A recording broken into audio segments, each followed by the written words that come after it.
आप सुन रहे हैं कर्मा कनेक्शन, एक शानदार युवक कर्मा की जादुई लॉकेट और उसके कारनामों की कहानी। टाइगर ने कर्मा से पूछा कि वो क्या चाहता है। कर्मा ने भी मौके पर चौका मार दिया। कर्मा ने कह दिया कि सारे गुंडों को पुलिस के हवाले कर दो। टाइगर तो अब चक्कर में पड़ गया कि मैं तो फंस गया यार। टाइगर सोच रहा था कि बिना मतलब ही उसने पूछ लिया कि कर्मा क्या चाहता है। अब पूछा है तो करना तो पड़ेगा ही, वरना टाइगर कर्मा की काबिलियत जानता था। उसे पता था कि जिस काम के लिए कर्मा टाइगर को बोल रहा है वो काम कर्मा अपनी ताकत पर भी करवा सकता है।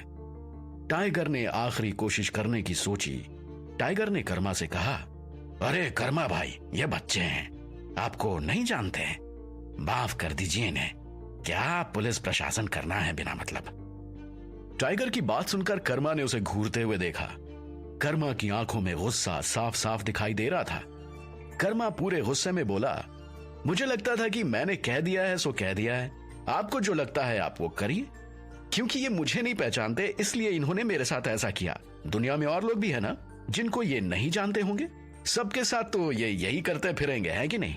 कर्मा की बात सुनकर टाइगर समझ गया कि कर्मा माफ करने वाला नहीं है। उधर जोजो भी भयंकर डरा हुआ था कर्मा से। जोजो को लग रहा था कि अगर ये लोग कर्मा की बात नहीं मानते हैं तो कर्मा इन लोगों के साथ उसे यानी कि जोजो को भी नुकसान पहुंचाएगा। इसलिए जोजो ने कर्मा से कहा, सर आप क्लियर बताइए ना, आप क्या चाहते हैं सर, आप जो चाहते हैं वो सब हम लोग करने के लिए तैयार हैं। जोजो की बात सुनकर कर्मा ने जोजो की ओर देखा। जोजो की बॉडी लैंग्वेज देखकर कर्मा को लग रहा था कि ये जोजो जरूर काम का आदमी है। लेकिन फिर इसी बहाने से कर्मा के मन में यह ख्याल आया कि इसी बहाने से यह भी पता चल जाएगा कि जोजो कितने काम का आदमी है। कर्मा ने जोजो से कहा, देखो मैं चाहता हूं कि ये जितने शराबी लोग हाथ में हथियार लेकर आए हुए ना, इन सबको पुलिस के आने तक घुटनों पर बिठा दिया जाए। फिर जब पुलिस आए तो इन सबको पुलिस के हवाले कर दिया जाए। कर पाओगे? जोजो कुछ ज्यादा ही डरा हुआ था कर्मा से। उसके मन में भी यही था कि अगर वो कर्मा की बातें मानता है तो हो सकता है कि कर्मा उससे दोस्ती कर ले। इस लालच में जोजो ने अपने आसपास के गुंडों से कहा कि ओ भाइयों सुनो ना, एक काम करना, जरा अपने अपने हथियार इस बैग में डाल दो, इकट्ठा करो जल्दी जल्दी। जोजो ने गुंडे को एक बैग दिया और इशारा किया कि जाओ सारे हथियार इसमें कलेक्ट करके ले आओ। जोजो का इशारा पाकर वो गुंडा तुरंत बैग लेकर सारे गुंडों के आगे घूमने लगा और उनका हथियार इकट्ठा करने लगा। सारे गुंडे एक एक करके अपने हथियार उस बैग में डालने लगे। हथियार एक बैग में डालकर उस गुंडे ने वो बैग कर्मा के सामने ला दिया। कर्मा ने जोजो से वो बैग ले लिया और उस बैग को हल्क जूनियर को पकड़ा दिया। हल्क जूनियर ने वो बैग ले लिया और एक तरफ रख दिया। कर्मा जोजो से अच्छा खासा प्रभावित हुआ। जोजो को देखकर कर्मा को खुशी हुई कि जोजो ने बात समझ ली। अभी अभी हथियार एक जगह इकट्ठा हुआ ही था कि होटल के बाहर पुलिस का सायरन सुनाई दिया। सब लोग चौंक गए। किसी ने बाहर से पुलिस को कॉल कर दिया था कि यहां ग्रैंड सिटी में कुछ हो रहा है। पुलिस पूरे दल बल के साथ वहां पहुंची। पुलिस के पहुंचते ही लोगों ने राहत की सांस ली। कर्मा भी थोड़ा सरप्राइज्ड हुआ कि पुलिस यहां कैसे पहुंच गई। लेकिन पुलिस दरोगा को बाहर किसी से बात करते देख कर्मा समझ गया कि किसी ने बाहर से ही पुलिस को कॉल कर दिया था। पुलिस की कई गाड़ियां वहां खड़ी हो गईं। एक साथ ढेर सारे पुलिस वाले होटल में घुस गए। पुलिस दरोगा ने टाइगर को जैसे ही देखा वो चिल्लाया, क्यों टाइगर सर आप हो ना? अरे यार तुम्हारा जेल जाने से मन नहीं भरता क्या? टाइगर पहले भी कई बार जेल जा चुका था और शायद इतनी बार जा चुका था कि उसे अब जेल जाने से कोई फर्क नहीं पड़ता था। लेकिन इस बार टाइगर निर्दोष था, इसलिए कर्मा को भी लग रहा था कि टाइगर को क्यों फंसने देना। कर्मा सोच रहा था कि वो बीच में आकर बोले कि सर इस बार दोषी टाइगर नहीं बल्कि ये नीच आदमी जॉनी है। लेकिन कर्मा बोले इससे पहले टाइगर खुद ही बोल पड़ा। टाइगर ने पुलिस दरोगा से कहा, सर जी इस बार गलती मेरी नहीं है, इस बार ये रायता इस जॉनी भाई साहब ने फैलाया है, आप मेरा यकीन करिए सर। टाइगर की बात सुनकर दरोगा हंसने लगा। उसने हंसते हुए कहा, अरे ऐसा कैसे हो गया कि आप यहां हो और रायता कोई और फैला दे? ऐसा हो सकता है क्या? दरोगा की बात सुनकर सब हंसने लगे, यहां तक कि कर्मा भी। दरोगा ने अब चारों ओर देखा। उसने एक नजर जॉनी की ओर भी देखा। दरोगा थोड़ा कंफ्यूज था कि टाइगर जैसे कमीने के रहते हुए कोई दूसरा कमीना कैसे आ गया यहां? फिर भी दरोगा चाहता था कि मामले की तहकीकात अच्छे से हो। दरोगा ने तुरंत ही सारे पुलिसकर्मियों को यह आदेश दिया कि सुनो, इन सबको पुलिस स्टेशन ले चलो, चलो जल्दी जल्दी। दरोगा की बात सुनकर कर्मा को लगा कि पुलिस तो सबको परेशान करेगी। दरोगा का आदेश मिलते ही पुलिस एक एक करके सारे गुंडों को गाड़ियों में डालने लगी। अब तो कर्मा का दिमाग खराब होने लगा था कि पुलिस इसे भी परेशान करेगी। कर्मा चाहता था कि वो आगे बढ़कर पुलिस से बात करे। तभी अचानक पुलिस दरोगा का ध्यान हल्क जूनियर पर पड़ा। उसने हल्क को देखते हुए कहा, अरे सर, आप यहां, आप इस रायते में कैसे फंस गए? हल्क जूनियर उधर अपने जिम के कारण फेमस हो चुका था, इसलिए उसे पुलिस वाले भी पहचानते थे। हल्क जूनियर ने पुलिस वाले से बड़ी विनम्रता से कहा, क्या करिएगा सर, हो जाता है कभी कभी। हम लोग तो यहां डिनर के लिए आए थे, इन दुष्टों ने सारा माजरा ही खराब कर दिया। वैसे पुलिस तो पुलिस होती है, वो सबको शक की नजर से ही देखती है। दरोगा ने हल्क से कहा, सर सॉरी टू से, लेकिन आप जब यहां हो तो आप सबको भी पुलिस स्टेशन चलना पड़ेगा। हल्क को भी थोड़ा अजीब सा लग रहा था कि पुलिस वाला उन सबको भी थाने ले जाने की बात क्यों कर रहा है। हल्क को एक उपाय सूझा।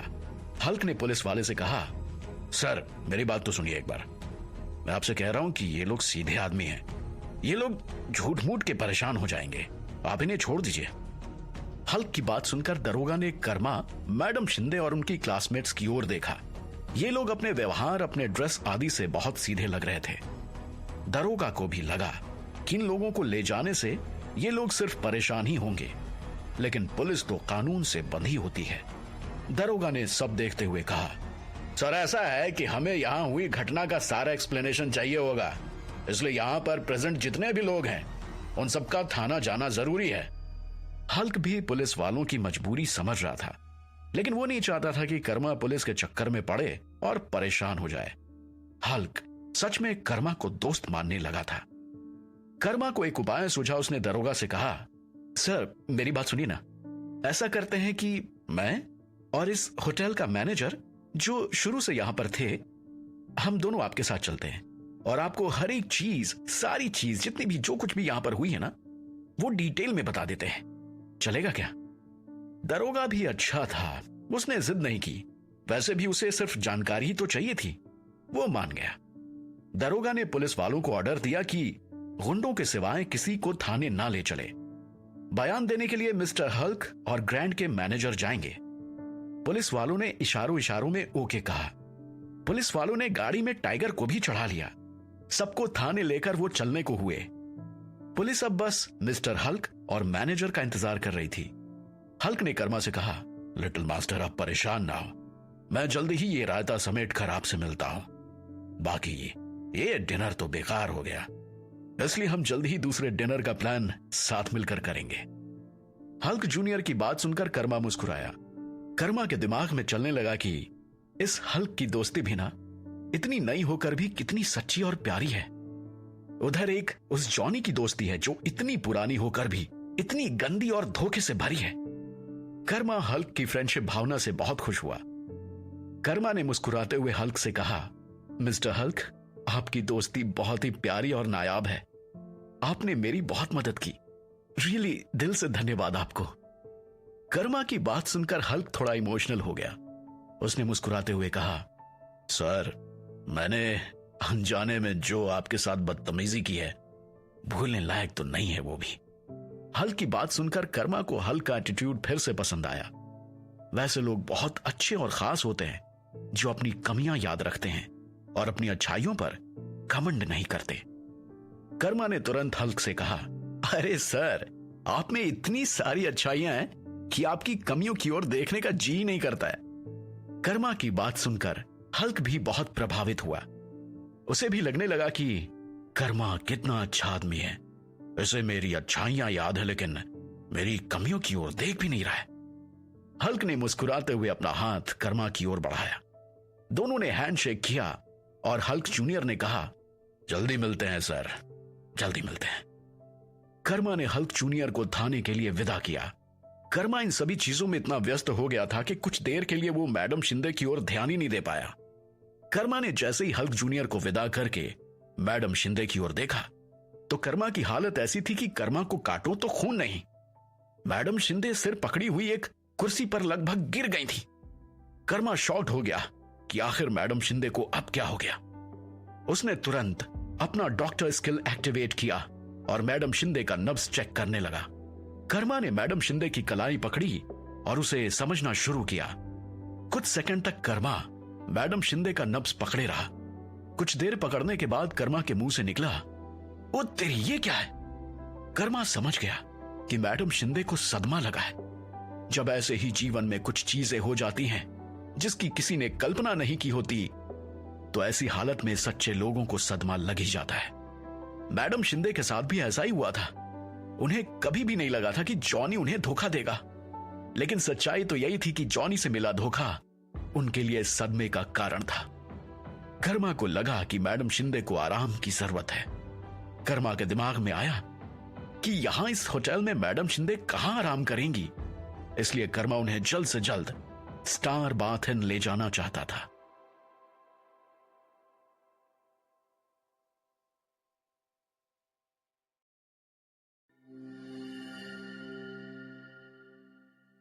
आप सुन रहे हैं कर्मा कनेक्शन, एक शानदार युवक कर्मा की जादुई लॉकेट और उसके कारनामों की कहानी। कर्मा को डॉक्टर स्किल्स की ओर से इंस्ट्रक्शन मिले कि पेशेंट यानी कि मैडम शिंदे को आराम की जरूरत है। कर्मा उन्हें जल्द से जल्द स्टार बाथ इन पहुंचाना चाहता था, क्योंकि यहां ऐसी कोई जगह नहीं थी जहां वो मैडम शिंदे को आराम करा सके। इधर पुलिस जैसे ही गुंडों को अपने साथ ले गई, ग्रैंड के जितने भी कस्टमर्स थे सब के सब वापस आने लगे।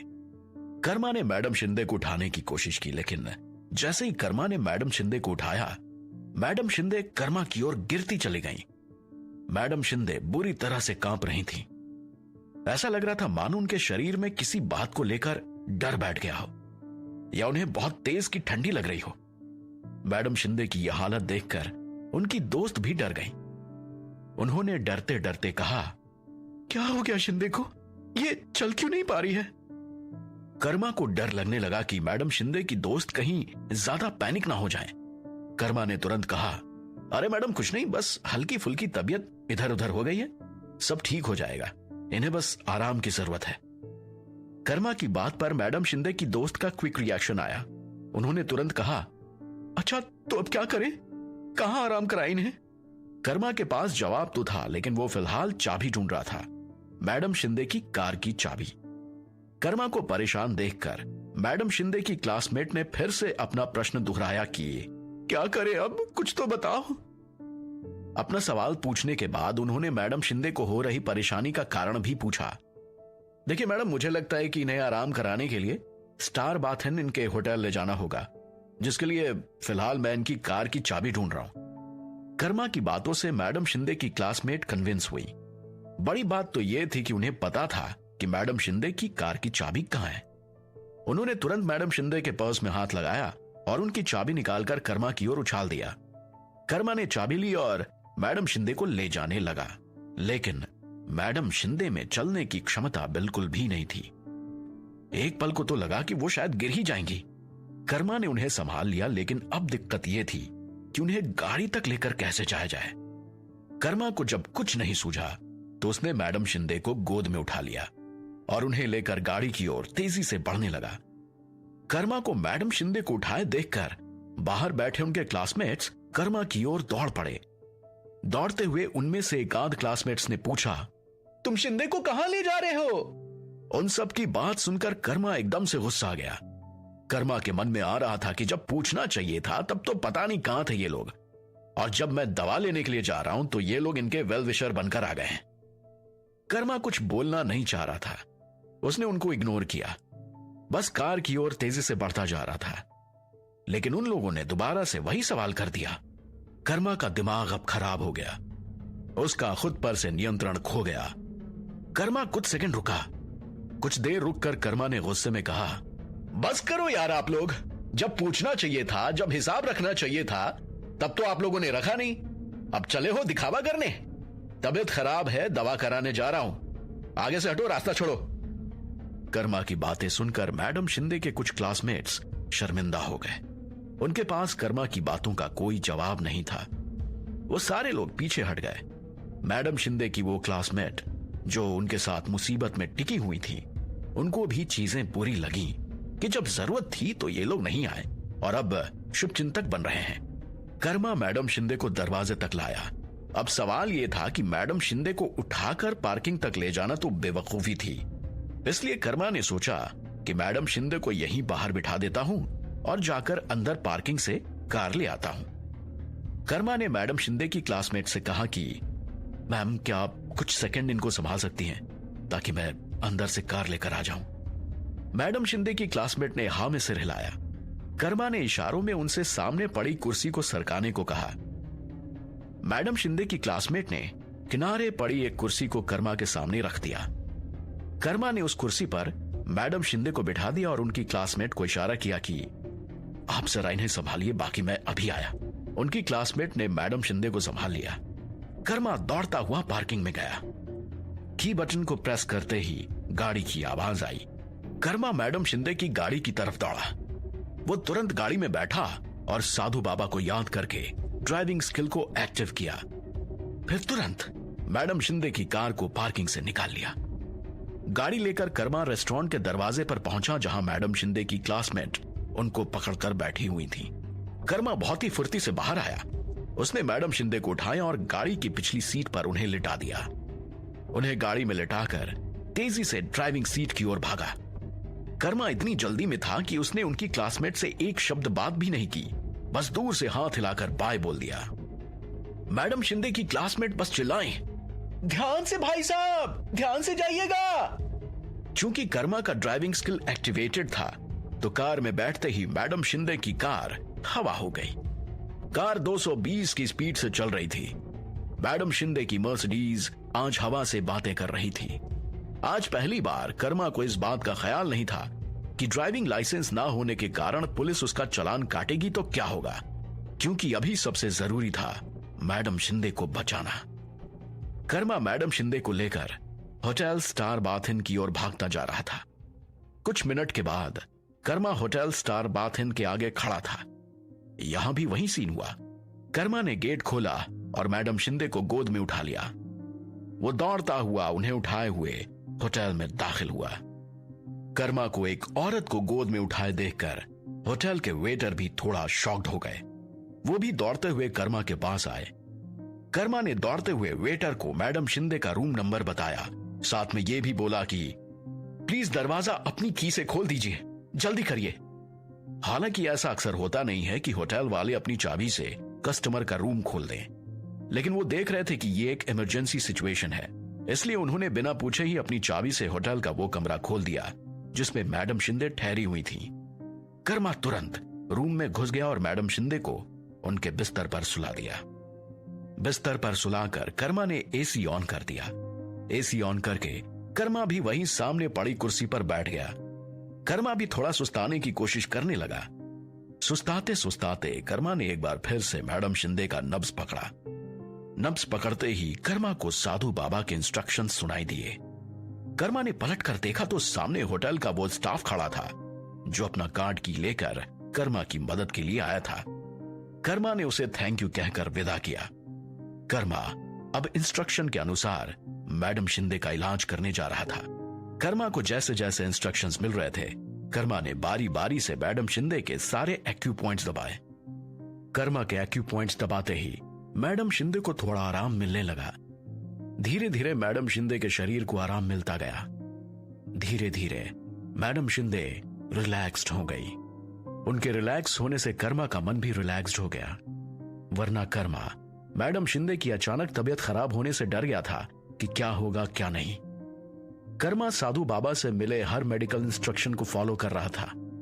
मैडम शिंदे पूरी तरह से ठीक होकर होश में तो नहीं आई, लेकिन उनकी तबीयत कंट्रोल में आ गई थी।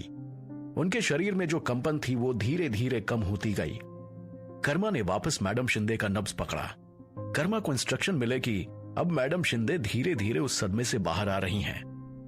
कर्मा को मन ही मन मैडम शिंदे पर गुस्सा भी आ रहा था कि हद है यार, जो आदमी इस औरत को मारने के सपने देख रहा था उसके बारे में सोचकर ये औरत सदमे में जा रही है। कैसी औरत है। कर्मा ने खुद के गुस्से को संभाला। अब वो मैडम शिंदे को कुछ देर तक उनके रूम में अकेले छोड़कर खुद कपड़ा चेंज करने चला गया। कर्मा ने सोचा कि मैडम शिंदे का कार्ड की खोजकर उनके की को होटल के कमरे में इंसर्ट कर दूं और होटल के स्टाफ का कार्ड की उसे वापस कर दूं। इसलिए कर्मा मैडम शिंदे के पर्स में कार्ड की खोजने लगा।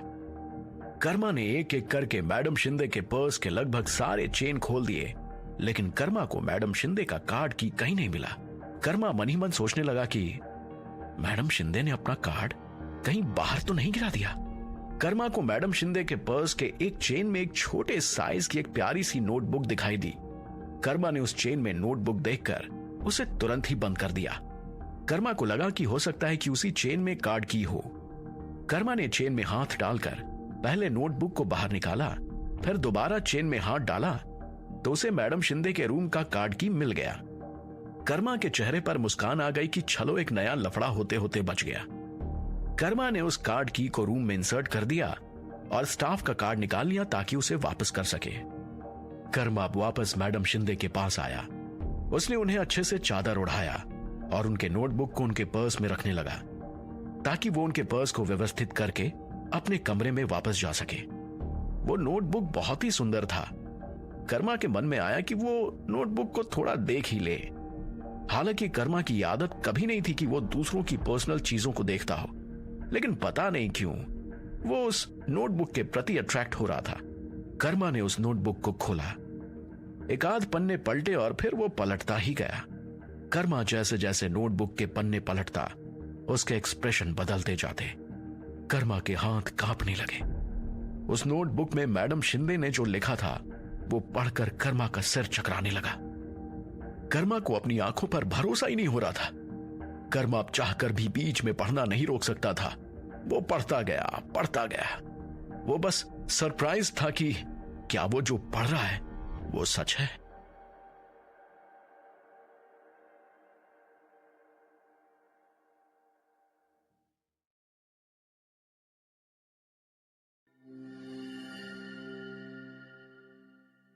आप सुन रहे हैं कर्मा कनेक्शन, एक शानदार युवक कर्मा की जादुई लॉकेट और उसके कारनामों की कहानी। कर्मा मैडम शिंदे का नोटबुक जैसे जैसे पढ़ता जा रहा था, उसका शॉकिंग लेवल वैसे वैसे बढ़ता जा रहा था। कर्मा को कभी भी इन चीजों की उम्मीद नहीं थी। कर्मा पढ़ना छोड़ छोड़कर बीच बीच में यह सोच रहा था कि यार अच्छा हुआ जो ये नोटबुक उसके हाथ लग गया। फिर अगले ही क्षण अचानक उसके मन में ख्याल आता है कि नहीं यार, गलत किया मैंने, उसे किसी का नोटबुक नहीं पढ़ना चाहिए था। कर्मा सही गलत में उलझकर मैडम शिंदे का नोटबुक पढ़ रहा था। कर्मा को उस नोटबुक में जो जो मिला था उसके लिए कर्मा के पास कोई शब्द नहीं थे। पढ़ते पढ़ते कर्मा ने नोटबुक खत्म कर डाली। नोटबुक को खत्म करके कर्मा बस यही सोच रहा था कि क्या उसने जो पढ़ा वो सच था। कर्मा कुछ देर मैडम शिंदे के कमरे में उनकी कुर्सी पर बुत बनकर बैठा रहा। उसे कुछ सूझ ही नहीं रहा था कि वो क्या करे। वो बस बैठकर नोटबुक में लिखे सच के बारे में सोच रहा था। खैर, कर्मा ने सोचा कि अब वो अपने कमरे में चला जाए तो ही बेहतर है। कर्मा ने मैडम शिंदे का नोटबुक उनके पर्स में अच्छे से रख दिया और अपने कमरे की ओर निकल गया। कर्मा ने होटल स्टाफ की चाबी उसे वापस लौटा दी और वापस लिफ्ट से अपने कमरे की ओर चल पड़ा। लिफ्ट में बस वो उसी नोटबुक के बारे में सोचता रहा। वो लिफ्ट कर्मा के फ्लोर पर पहुंच चुका था। कर्मा लिफ्ट से बाहर निकला, वो अपने कमरे तक पहुंचा। कर्मा ने कार्ड की रूम के सेंसर पर लगाया, लेकिन सेंसर उस कार्ड को एक्सेप्ट ही नहीं कर रहा था।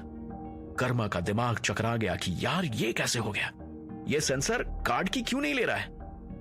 कर्मा ने फिर से ट्राई किया, कई बार ट्राई किया, लेकिन कोई फायदा नहीं। कर्मा का रूम नहीं खुला। कर्मा ने कार्ड को उलट पलट कर हर तरीके से ट्राई किया, लेकिन रूम नहीं खुला। कर्मा ने अब कार्ड को देखा। कार्ड पर नजर पड़ते ही कर्मा के मुंह से निकला, ओ तेरी, ये मिस्टेक कैसे हो गई मुझसे। दरअसल कर्मा अपना कार्ड काउंटर पर दे आया था और मैडम शिंदे का कार्ड खुद लेकर चला आया था। कर्मा का दिमाग अभी ठीक नहीं था। शायद कर्मा भी सदमे में आ गया था नोटबुक पढ़ने के बाद, जिसके कारण वो भी सब उल्टा पुल्टा करने लगा। कर्मा को खुद पर बहुत चिढ़ आई। वो वापस जाने लगा ताकि जाकर अपना कार्ड की वापस ले सके। कर्मा लिफ्ट के पास पहुंचा। लिफ्ट के पास जाकर कर्मा ने देखा कि लिफ्ट तो ग्राउंड फ्लोर पर चली गई है। कर्मा वेट करने लगा। कुछ देर बाद जब लिफ्ट ऊपर आई तो कर्मा लिफ्ट में इन करने ही वाला था कि देखता है कि होटल स्टाफ सामने खड़ा है। कर्मा को देखते ही होटल स्टाफ बोला, अरे सर, आपने गलत कार्ड जमा कर दिया है, ये आपके रूम का की है। कर्मा ने मुस्कुराते हुए स्टाफ के हाथ से कार्ड ले लिया और उसे थैंक यू कहा। थैंक यू कहकर कर्मा ने स्टाफ का कार्ड उसे वापस दे दिया। कार्ड देकर कर्मा ने अपना कार्ड उठाया और अपने रूम में चला गया। रूम में जाते ही कर्मा अपने बिस्तर पर कूद गया। बिस्तर पर लेटकर कर्मा फैन को देखने लगा। फैन को देखते वक्त भी कर्मा के दिमाग में यही चल रहा था कि उसने जो पढ़ा वो सच था या झूठ। कर्मा अब नोटबुक की बातों को याद करके सोचने लगा कि यार, मैडम शिंदे इतनी बड़ी बात कर्मा और श्रुति से कैसे छिपा सकती हैं? श्रुति कितना परेशान थी सिर्फ ये सोचकर कि आखिर उसकी मां घर छोड़कर गायब क्यों हो गई। आखिर किस बात से गुस्सा होकर उसकी मां उसे छोड़कर चली गई।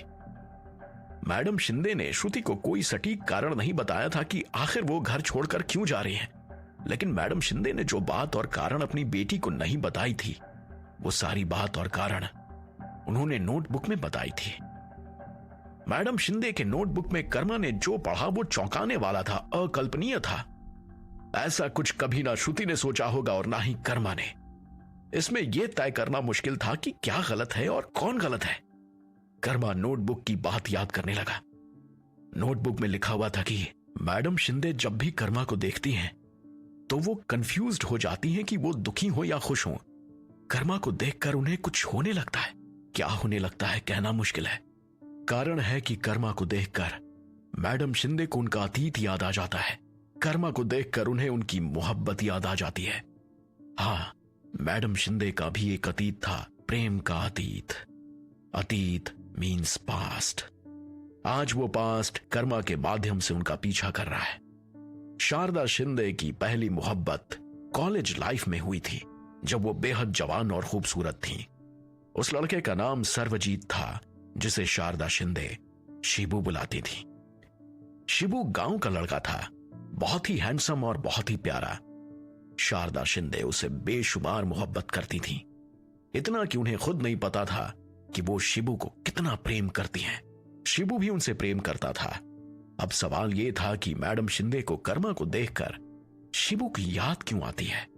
नोटबुक की बात माने तो मैडम शिंदे को कर्मा को देखकर शिबू की याद इसलिए आती थी कि कर्मा का चेहरा शिबू से बहुत मिलता था। इतना मिलता था कि मैडम शिंदे अचानक से कर्मा को देखती तो उन्हें लगता कि सामने से सर्वजीत यानी कि शिबू आ रहा है।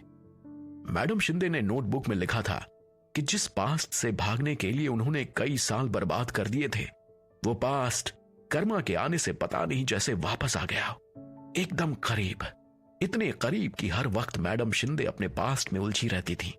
मैडम शिंदे ने अपना यह सीक्रेट सबसे छिपा रखा था, किसी को कभी पता ही नहीं चलने दिया।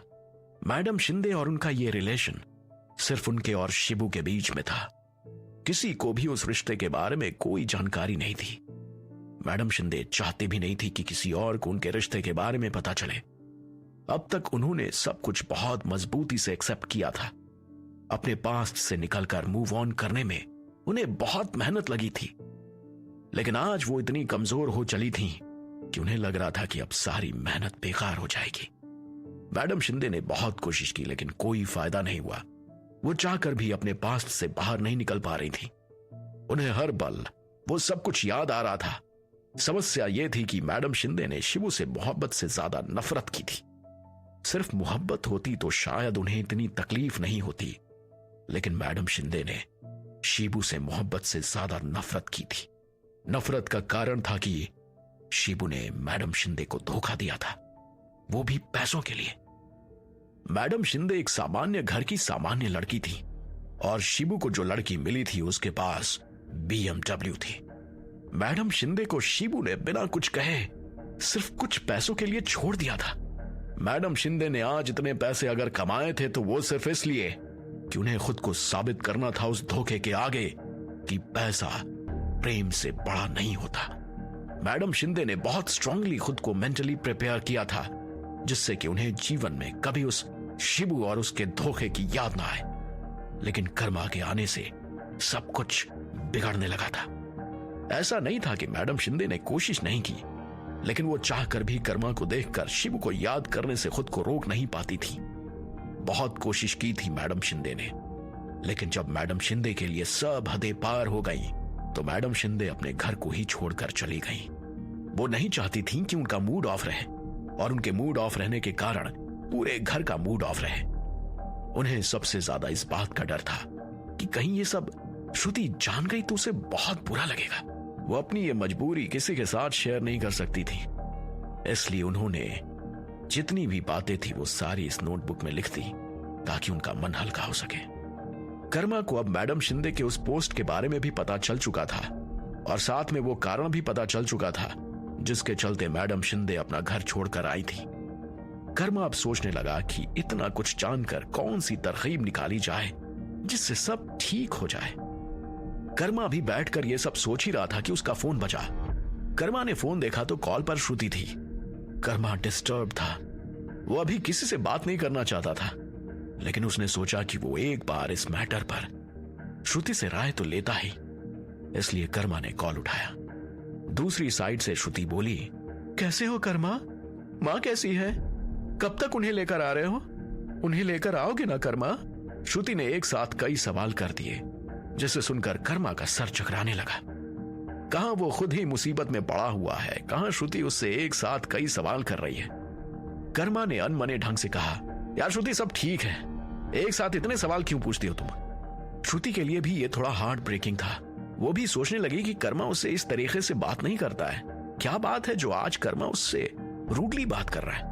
श्रुति ने बड़े प्यार से कर्मा से पूछा, क्या बात है कर्मा, क्यों परेशान हो? कर्मा को श्रुति का यह अंदाज प्यारा लगा, जो उसने इतने प्यार से कर्मा से परेशानी का कारण पूछा। श्रुति के सवाल पर कर्मा ने गहरी सांस ली और बोला, क्या कहूं श्रुति, जिंदगी को जितना सुलझाने की कोशिश करता हूं, जिंदगी उतनी ही उलझती जाती है। कर्मा की बात सुनकर श्रुति बहुत चिंतित हो गई, लेकिन उसे खुद से ज्यादा कर्मा पर भरोसा था। श्रुति भी आज थोड़ी कंफ्यूज थी कि कर्मा इतना निराश कैसे हो गया, क्योंकि उसे पता था कि कर्मा बहुत स्ट्रांग है। श्रुति ने कारण जानने से पहले कर्मा को मजबूत करने की सोची। उसने कर्मा से कहा, यार कर्मा, तुम तो इतने मजबूत आदमी हो, तुम कमजोर नहीं पड़ सकते? श्रुति की बात सुनकर कर्मा को थोड़ी ताकत मिली, लेकिन कर्मा जिस हकीकत को फेस कर रहा था, उसे फेस करना इतना भी आसान नहीं था। कर्मा ने बड़ी शांति से कहा, जानती हो श्रुति, जब सब कुछ ऊट पटांग होने लगता है ना, तो हिम्मत जवाब दे देती है। फिर कितना ही स्ट्रांग आदमी क्यों ना हो, वो घुटने टेक ही देता है।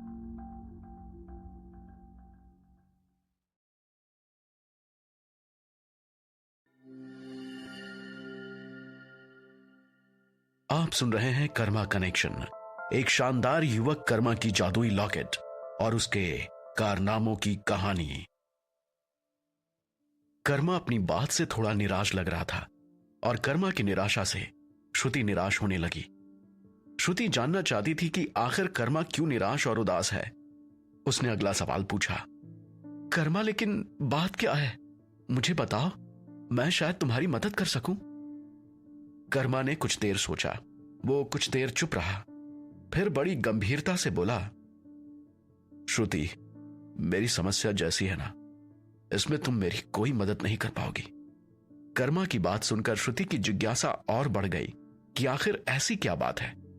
श्रुति ने पूछा, बताओ ना कर्मा, जो हमेशा सबकी मदद करता है वो किस समस्या में पड़ गया है, और मुझे खुशी होगी कि मैं सबकी मदद करने वाले की मदद कर सकूं। प्लीज मुझे बताओ। कर्मा ने फिर से एक गहरी सांस ली। कर्मा के मन में कुछ समय, कुछ सेकंड के लिए एक द्वंद्व चलने लगा कि क्या उसे श्रुति को सब कुछ बता देना चाहिए, क्या उसे मैडम शिंदे का पास्ट श्रुति से शेयर करना चाहिए, क्या श्रुति के मन पर कोई नकारात्मक प्रभाव तो नहीं पड़ेगा ना इन बातों का। कर्मा के दिमाग में कुछ सेकंड के लिए यह द्वंद्व चला, फिर तुरंत ही कर्मा इस निर्णय पर पहुंच जाता है कि उसे श्रुति से मैडम शिंदे का पास्ट शेयर कर देना चाहिए। कर्मा ने श्रुति से कहा, श्रुति एक बात बताओ, तुम्हें क्या लगता है कि मां किस लिए घर छोड़कर चली गई? कर्मा के इस सवाल पर श्रुति चुप रही। सच कहा जाए तो श्रुति कर्मा के ऐसे सवालों के लिए तैयार ही नहीं थी। श्रुति बस यूं ही बोलने लगी। श्रुति ने कर्मा से कहा कि मुझे पूरी तरह से उसका एग्जैक्ट रीजन तो नहीं पता, लेकिन मैं इतना कह सकती हूं कि जो भी हो, लेकिन मम्मी मेरे कारण ही घर छोड़कर गई हैं। कर्मा को श्रुति से ऐसे ही जवाब की उम्मीद थी। वो जानता था कि श्रुति खुद को ही इसका कारण मानेगी। कर्मा श्रुति की इन्हीं बातों से कभी कभी चिढ़ता था। वो चाहता था कि श्रुति किसी कंक्लूजन पर पहुंचने से पहले एक बार ढंग से रिसर्च कर लिया करे, लेकिन श्रुति को जो लगता था वो उसी को सच मान लेती थी। कर्मा ने श्रुति से कहा, तुम कोई भी बात हवा में कैसे बोल देती हो यार? अगर मैं ये कहूं कि उन्होंने घर मेरे कारण छोड़ा है तो तुम मानोगी क्या? कर्मा की बात सुनकर श्रुति बस शॉक्ड हो गई थी। उसके पास कहने को कुछ नहीं था। श्रुति बस इतना ही पूछ पाई कि कर्मा, वो तुम्हारे कारण क्यों छोड़ेंगी घर? कोई सेंस नहीं बनता इस बात का।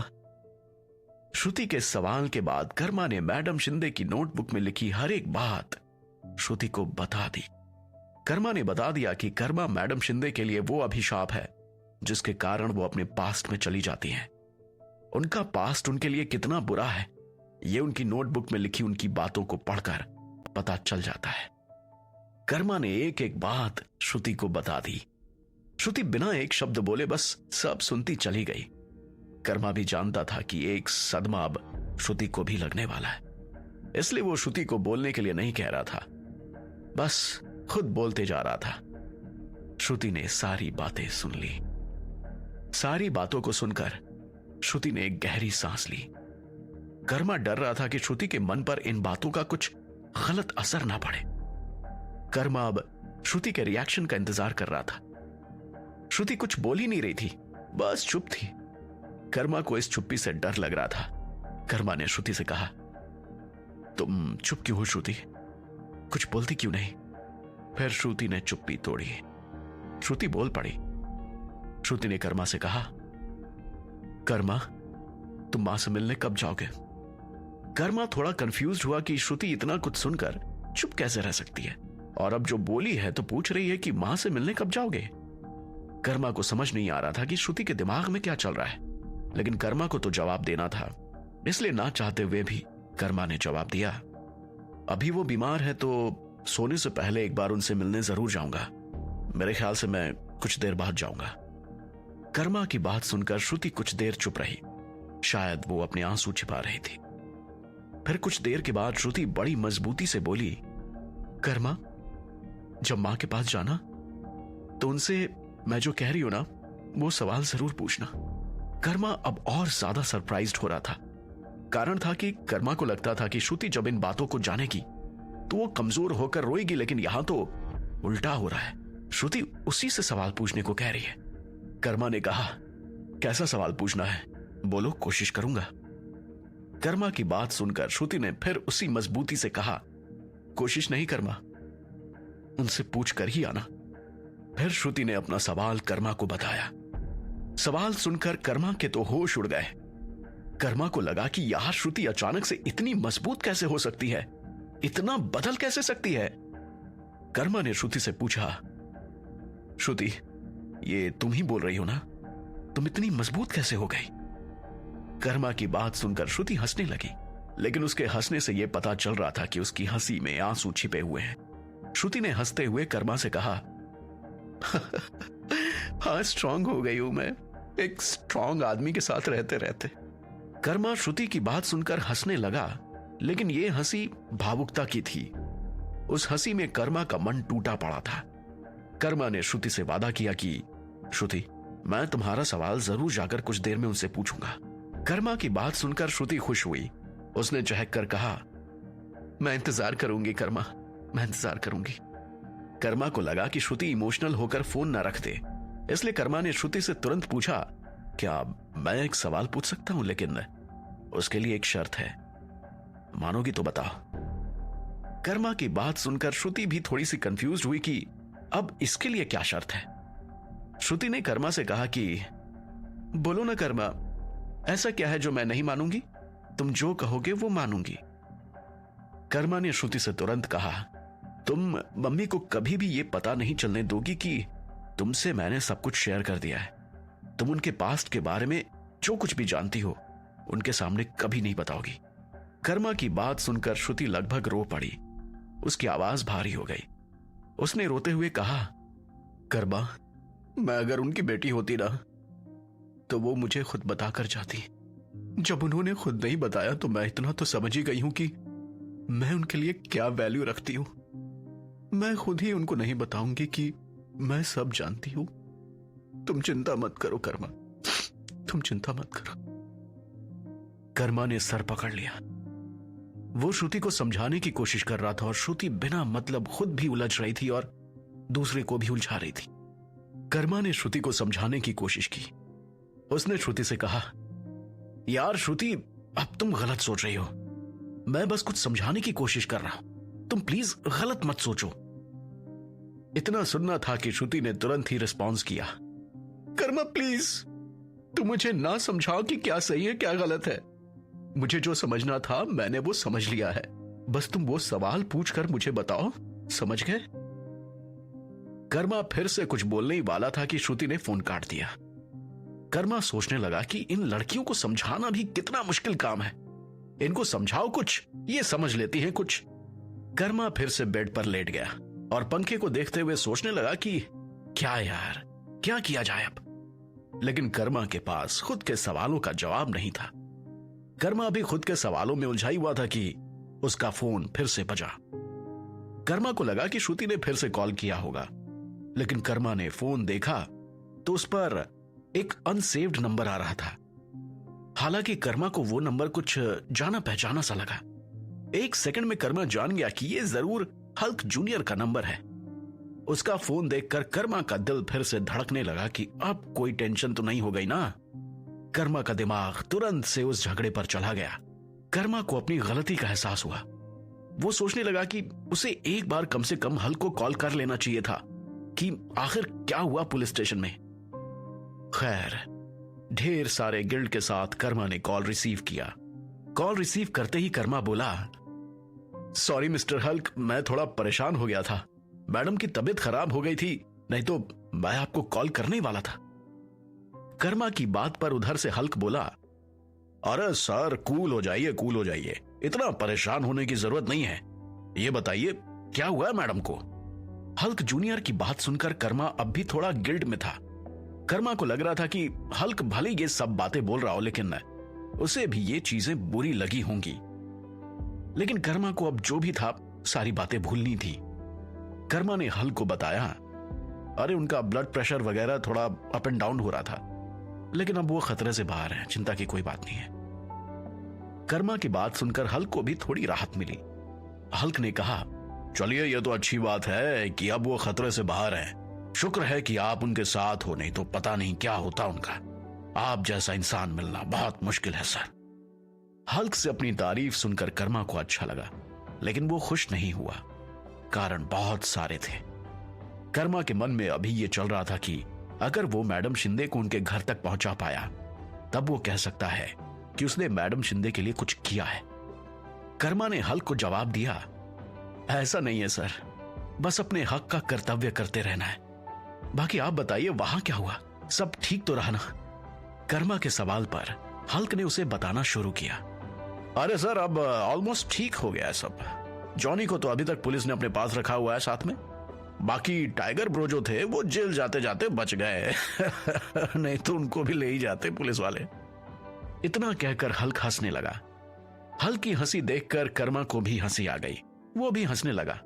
हंसते हुए कर्मा ने पूछा, मुझे तो लगा था कि पुलिस उन्हें भी चपेटे में लेगी फिर से दोनों हंसने लगे, क्योंकि अगर टाइगर फंसता तो वो बिना मतलब ही फंसता, बिना किसी गलती के फंसता, वो भी सिर्फ इसलिए कि वो गलत आदमी के बुलावे पर चला आया था।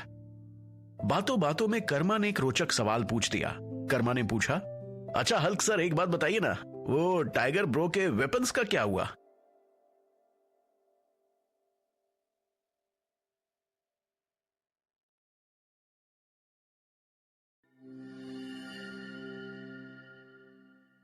आप सुन रहे हैं कर्मा कनेक्शन, एक शानदार युवक कर्मा की जादुई लॉकेट और उसके कारनामों की कहानी।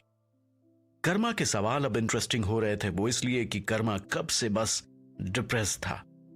अभी हल्क के कॉल ने कर्मा के मन को थोड़ा बहुत हल्का कर दिया था। कर्मा ने हल्क के मन से सवाल किया कि टाइगर ब्रो के हथियारों का क्या हुआ? कर्मा के सवाल पर हल्क ने कहा, अरे सर, टाइगर ब्रो का बस इतना ही नुकसान हुआ है कि उनके वेपन्स चले गए उनके पास से। पुलिस वालों ने उनके वेपन्स वापस नहीं किए, रख लिया सारा का सारा। इतना कहकर फिर से दोनों हंसने लगे। कर्मा ने हंसते हंसते कहा, अच्छा ऐसा हो गया, फिर अगला क्राइम टाइगर ब्रो कैसे करेंगे? कर्मा के सवाल के जवाब में हल्क बस हंसता रहा। हंसते हंसते हल्क ने कहा, अरे सर, आपको पता है ये टाइगर ब्रो ने पुलिस वालों से प्रॉमिस किया है कि आगे से वो कोई क्राइम नहीं करेंगे। ये टाइगर ब्रो तो पुसी कैट निकले। हल्क इस बात पर कर्मा जोर जोर से हंसने लगा। फिर हल्क और कर्मा के बीच में कुछ देर बातें होती रहीं। दोनों के बीच ये डिस्कशन हो रहा था कि जॉनी बहुत ही नीच आदमी है। दोस्ती में इतनी बड़ी नीचता को दोनों ही बहुत बड़ा अपराध मान रहे थे। कर्मा ने हल्क की ढेर सारी बातें सुनी और फिर उसे धन्यवाद कहने लगा कि उसने इतने कम समय की दोस्ती में कर्मा की इतनी मदद की। हल्क बस एक प्यारी सी हंसी हंस रहा था। उसने हंसते हुए कहा, अरे सर, थैंक यू, मुझे आपको बोलना चाहिए। मैं भी भटक गया था, शायद मुझे भी घमंड हो गया था, लेकिन आपने मुझे भटकने से बचा लिया। आपने मुझे सिखाया कि दुनिया बहुत बड़ी है। हल्क की बात पर कर्मा का भी सेम रिएक्शन था। उसने भी कह दिया कि करते तो सब महादेव ही है, इंसान तो बस माध्यम मात्र है। कर्मा का मन शांत हुआ। हल्क जूनियर से बात करके कर्मा को बहुत अच्छा लगा। उसके दिमाग से प्रेशर बहुत कम हुआ। कर्मा के मन में अब शारदा शिंदे घूम रही थी। उसे उन्हें भी देखने जाना था। कर्मा हल्क से कॉल रखने की परमिशन लेने लगा। हल्क ने परमिशन दी, लेकिन एक शर्त पर कि कर्मा को कुछ दिन थोड़ा टाइम देना पड़ेगा उसके बच्चों को ट्रेनिंग देने के लिए। हल्क की इस रिक्वेस्ट पर कर्मा फिर से थोड़ा पोलाइट हो गया। कर्मा ने हल्क से कहा, सर फिलहाल थोड़ा उथल पुथल है, लेकिन वादा है मेरा कि अगर समय मिला तो मैं जरूर आपके बच्चों को ट्रेन करूंगा। हल्क ने कर्मा को थैंक यू बोला और जल्द ही फिर से एक साथ डिनर करने की बात कहकर कॉल रख दिया। कर्मा मिस्टर हल्क से बात करके खुद को बहुत हल्का महसूस कर रहा था। उसे लग रहा था कि उसका मन थोड़ा शांत हो गया है। कर्मा हल्क के बारे में सोच रहा था, वाकई अगर हल्क अच्छा आदमी नहीं है तो इतने कम समय में कोई दूसरा आदमी अपनी दोस्ती के लिए इतना डेडिकेटेड तो नहीं होता। हल्क अच्छा आदमी है। यह सोचकर कर्मा मैडम शिंदे से एक बार मिलने की जाने की सोचने लगा। वो चाहता था कि वो जाकर एक बार देख ले कि मैडम शिंदे कैसी हैं। कर्मा उठकर रूम लॉक करने लगा ताकि वो जाकर मैडम शिंदे से मिल ले। इधर मैडम शिंदे का दिमाग स्थिर हो चुका था। उनका मन अब शांत था। हालांकि उनके मन में अब भी इस बात का दुख था कि जॉनी ने उन्हें इतने गंदे तरीके से चीट किया। साथ में कर्मा के प्रति उनके मन में स्नेह दुगना हो गया था। वो तो बस बार बार यही सोच रही थी कि अगर कर्मा यहां नहीं होता तो उनका क्या होता। यह दूसरी बात थी कि कर्मा ने उनकी मेडिकली हेल्प भी की थी और अब की बार भी मैडम शिंदे कंप्लीटली बेहोश नहीं हुई थी। उन्हें सब पता चल रहा था। उन्हें इस बात का एहसास हो रहा था कि शायद कर्मा उनके बैग के साथ कुछ कर रहा है, लेकिन क्या कर रहा है वो ये नहीं जानती थी। उनकी नजर में कर्मा नहीं जानता था कि मैडम शिंदे घर छोड़कर यहां क्यों आई हुई है, लेकिन मैडम शिंदे को तो पता था कि वो अपना घर छोड़कर यहां क्यों आई हुई थी। मैडम शिंदे यही सोच रही थी कि वो जितना भी कर्मा से दूर भागने की सोच रही है, किस्मत कर्मा को उतना ही करीब लाते जा रही है। वो भी तब ला रही है जब मैडम शिंदे के सामने दूसरा कोई विकल्प नहीं बचा हुआ है। मैडम शिंदे बस अपने मन में सोच रही थी कि वो जो कर रही हैं क्या वो सही है, लेकिन उन्हें खुद के सवालों का कोई जवाब नहीं मिल रहा था। मैडम शिंदे के मन में यह सब उथल पुथल चल रही थी कि तभी बिजली जोर से कड़की और फिर धीरे धीरे हल्की हल्की बारिश शुरू हो गई। शायद आसमान भी समझ रहा था कि मैडम शिंदे को फिलहाल इस बारिश की जरूरत है, क्योंकि मैडम शिंदे के साथ यह बुरा हो गया था कि वो जिस स्ट्रेस से भागने के लिए घर छोड़कर आई थी, उससे भी बड़ा स्ट्रेस अब उन्हें घेर चुका था। मैडम शिंदे को भी ये बारिश अच्छी लगी। वो धीरे धीरे टेरेस की ओर बढ़ी, फिर टेरेस से हाथ निकालकर बारिश को महसूस करने लगी। वो फिलहाल कुछ भी सोचना नहीं चाहती थी। वो चाहती थी कि बस इस बारिश के साथ कुछ देर तक वो खड़ी रहे। तभी रूम के दरवाजे पर आहट हुई। मैडम शिंदे ने पलटकर देखा तो सामने कर्मा खड़ा था। कर्मा को देखकर मैडम शिंदे तो जैसे शर्मिंदा हो गई। उनके शब्द पत्थर हो गए। वो चाहकर भी कर्मा से कुछ नहीं बोल पा रही थी। कर्मा उनकी स्थिति समझ रहा था। कर्मा जानता था कि मैडम शिंदे अभी अभी सदमे से बाहर निकली हैं। उनसे जो कुछ भी बात करनी है उसे आराम से करना होगा। कर्मा ने मैडम शिंदे से कहा, मैडम खाना खाया आपने? कर्मा का सवाल सुनते ही मैडम शिंदे की आंखों से आंसू बहने लगे। मैडम शिंदे का मन तो कर रहा था कि वो कर्मा को पकड़कर बस रोने लगे और उससे ढेर सारी माफी मांगे, लेकिन मैडम शिंदे में यह भी करने की हिम्मत नहीं आई। उन्होंने आंसू पोंछे और बस ना में सिर हिला दिया। कर्मा ने फिर उनसे कुछ नहीं कहा। उसने बस रूम सर्विस को कॉल लगाया। रूम सर्विस को कुछ हल्का खाना और दूध लाने को बोलकर उसने फोन रख दिया। फोन रखकर कर्मा मैडम शिंदे की ओर बढ़ा। कर्मा ने मैडम शिंदे से उनकी तबीयत पूछी। मैडम शिंदे की आंखों से लगातार आंसू बह रहे थे। कर्मा ने फिर से पूछा, आपकी तबीयत कैसी है मैम? मैडम शिंदे फिर से बोल नहीं पाई, बस सिर हिलाकर कह दिया कि ठीक है सब। कुछ देर के बाद रूम सर्विस खाना लेकर आया। मैडम शिंदे ने खाना देखकर अपना मुंह दूसरी ओर फेर लिया। कर्मा ने रूम सर्विस को थैंक यू कहा और टेबल पर खाना रखकर मैडम शिंदे से बोला, आइए मैम खाना खा लीजिए। मैडम शिंदे ने पहली बार बोला। उन्होंने कहा कि मेरा खाने का मन नहीं कर रहा, तुम खा लो। मैडम शिंदे की बात सुनकर कर्मा को अब गुस्सा आ गया। उसके दिमाग में आया कि यार अब ये नखरा तो बेकार का है ना, तबीयत खराब हो जाएगी तो सब परेशान होंगे। कर्मा थोड़ा सख्त होते हुए बोला, मैडम अपनी तबीयत खराब करके और परेशान होना है और बाकियों को भी करना है क्या? कर्मा के सवाल का जवाब नहीं था मैडम शिंदे के पास। उन्हें भी लगा कि उन्होंने कर्मा को बहुत परेशान कर दिया है। उसके बाद वो बस उठी और उठकर खाने लगी। कर्मा उन्हें बिठाकर बस उन्हें देख रहा था। मैडम शिंदे खाते खाते बोली, कर्मा तुम नहीं होते तो आज मेरा क्या होता? कर्मा के मन में तो आया कि वो कह दे कि ये तो पहले सोचना चाहिए था ना, लेकिन कर्मा उन्हें और दुखी नहीं करना चाहता था। कर्मा ने कहा, ऐसे कैसे नहीं होता मैं, जिम्मेदारी नाम की भी कोई चीज होती है। कर्मा की बात सुनकर मैडम शिंदे के आंसू फिर से बहने लग गए। कर्मा मैडम शिंदे को जब रोते हुए देख रहा था तो उसे गुस्सा आ रहा था।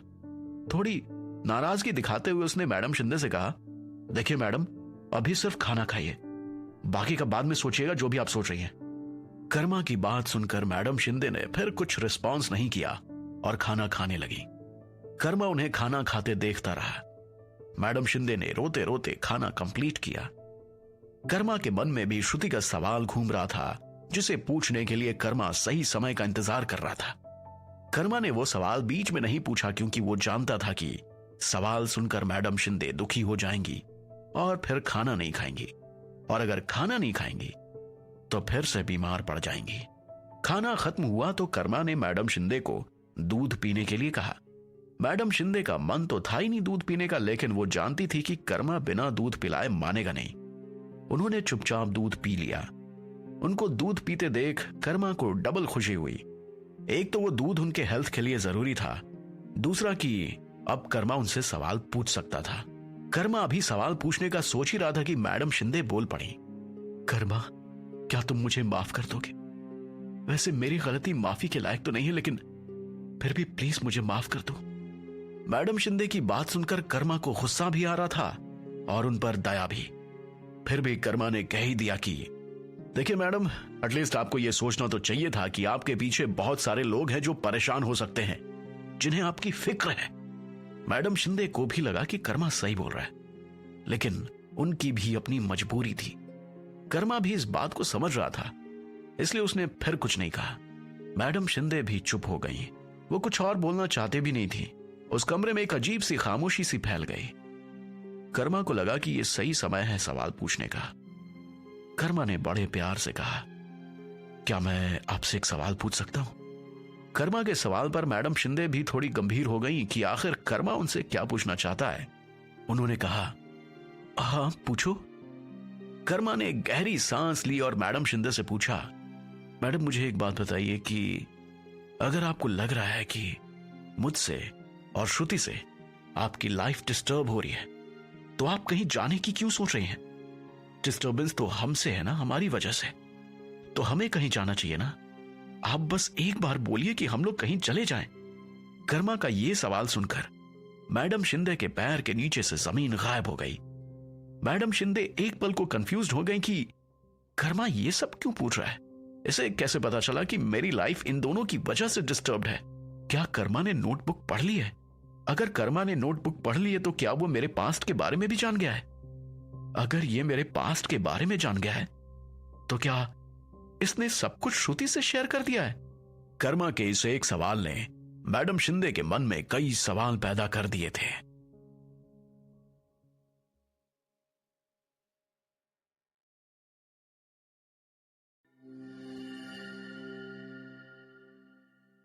आप सुन रहे हैं कर्मा कनेक्शन, एक शानदार युवक कर्मा की जादुई लॉकेट और उसके कारनामों की कहानी। कर्मा ने मैडम शिंदे से सीधे सीधे ही पूछ लिया। कर्मा के सवाल से मैडम शिंदे इतना तो समझ गई कि कर्मा सब जान चुका है। मैडम शिंदे का कंफ्यूजन थोड़ा यह था कि आखिर कर्मा ये सब कैसे जान गया। एक बार को उनको शक हुआ कि कहीं कर्मा ने नोटबुक तो नहीं पढ़ ली, लेकिन फिर भी मैडम शिंदे सीधे सीधे नहीं पूछ पा रही थी कर्मा से कि आखिर उसे इन सब की जानकारी कैसे मिली। मैडम शिंदे बस चुपचाप कर्मा की ओर देख रही थी। वो शॉक्ड थी। उनके दिमाग में तुरंत चलने लगा कि कहीं कर्मा ने सारी बातें श्रुति को तो नहीं बता दी। वो मन ही मन में बोल पड़ी, नहीं नहीं, ये सब श्रुति को पता नहीं लगना चाहिए। अगर श्रुति जान गई तो पता नहीं वो मेरे बारे में क्या सोचने लगे। लेकिन मैडम शिंदे तो श्योर थी नहीं कि श्रुति को पता है या नहीं, इसलिए उन्होंने सोचा कि पहले तो कंफर्म हो ले कि श्रुति को पता है कि नहीं। मैडम शिंदे ने कर्मा से पूछा, कर्मा ये जो सवाल तुम मुझसे पूछ रहे हो ये किसका सवाल है, तुम्हारा या फिर श्रुति का? मैडम शिंदे की बात सुनकर कर्मा को भी एक पल को समझ आ गया कि मैडम शिंदे बहुत चालाक है। कर्मा को इतना समझ आ रहा था कि मैडम शिंदे के मन में था कि ये चीजें श्रुति को पता ना चले, लेकिन जिस तरीके से वो कंफर्म होना चाह रही थी उस तरीके से कर्मा इंप्रेस्ड हो गया। कर्मा ने कुछ सेकंड सोचकर कहा, आपको क्या लगता है कि मैं किसी और का सवाल पूछूंगा? लेकिन मैं ये कह सकता हूं कि जो फैसला मैं कर लूंगा वो फैसला श्रुति भी मानेगी, इसलिए आप बेझिझक होकर बताइए कि क्या आप चाहती हैं कि हम लोग आपसे दूर कहीं चले जाएं? मैडम शिंदे कर्मा के शब्द जाल में फंस गई थी। मैडम शिंदे को लगा था कि उनके शब्द जाल में कर्मा फंसेगा, लेकिन यहां तो उल्टा ही हो गया। मैडम शिंदे अब विवश सी हो गई। उन्होंने कहा, कर्मा कोई मां नहीं चाहेगी कि उसके बच्चे उससे दूर हो जाए। मैं कभी नहीं चाहूंगी कि तुम लोग मुझसे दूर हो जाओ। कर्मा ने मैडम शिंदे की बातें तो सुनी, लेकिन वो उन बातों से खुश नहीं हुआ। न जाने उसे क्यों लग रहा था कि ये सब मैडम शिंदे मन से नहीं कह रही है। कर्मा थोड़ा सख्त हुआ। उसने मैडम शिंदे से कहा, आपकी बात सच है कि कोई मां नहीं चाहेगी कि उसके बच्चे उससे दूर हो जाएं, लेकिन कौन मां यह चाहेगी कि वो खुद अपने बच्चों से दूर हो जाए? कर्मा के सवाल पर मैडम शिंदे बस चुप हो गई। उनके पास कोई जवाब नहीं था। उन्हें समझ आने लगा कि वो कर्मा के शब्दों से जीत नहीं सकती, लेकिन उन्हें जवाब तो देना ही था। इसलिए उन्होंने कर्मा से कहा, कर्मा मैं कौन सा मुंह लेकर वापस जाऊं? जब श्रुति ये जानेगी कि मुझे उसके होने वाले हस्बैंड से समस्या थी तो वो क्या सोचेगी मेरे बारे में? कर्मा ने एक राहत की सांस ली। उसे यह यकीन तो हुआ कि चलो जो उसने पढ़ा है वो सही पढ़ा है। कर्मा को अब बस जो डर था वो ये था कि कहीं मैडम शिंदे लौटने से मना ना कर दे, क्योंकि अगर उन्होंने लौटने से मना किया तो साधु बाबा कर्मा को कौन सी सजा देंगे ये कहना मुश्किल है। साथ में श्रुति पर क्या बीतेगी ये सोचकर तो कर्मा बस परेशान हो जाता था। वो जानता था कि अगर कर्मा मैडम शिंदे को नहीं ले जा पाया तो श्रुति एकदम से टूट जाएगी। इसलिए कर्मा बस इसी कोशिश में था कि कैसे भी अपनी बातों के जाल में फंसाकर मैडम शिंदे को वो वापस घर ले जाए। कर्मा ने बड़े प्यार से मैडम शिंदे से कहा, मैडम श्रुति को बताना जरूरी ही क्यों है? अगर वो जान भी जाती है तो ये तो एक सत्य ही है ना। सत्य पर जोर ना आपका है और ना मेरा, इसलिए आप ऐसा ना सोचिए। अगर श्रुति कभी जान भी जाएगी तो उसे बस इतना ही सोचना चाहिए कि ये एक सत्य है और सत्य पर किसी का जोर नहीं चलता। वो स्वीकार करेगी सत्य को, मुझे तो ऐसा ही लगता है। मैडम शिंदे कर्मा की बातों के आगे फिर से चुप हो गई थी। उन्हें कोई जवाब नहीं मिल रहा था। उनका मन रोने को होने लगा। उन्हें बस खुद से नफरत सी महसूस हो रही थी। उन्होंने लगभग रोते हुए कहा, कर्मा तुम जाओ यहां से, मैं नहीं जाऊंगी कभी भी। मुझ में इतनी हिम्मत नहीं है कि मैं श्रुति को फेस कर पाऊं। मैडम शिंदे की बात सुनकर कर्मा को काटो तो खून नहीं। वो डर गया कि मैडम शिंदे कुछ तमाशा ना कर बैठे।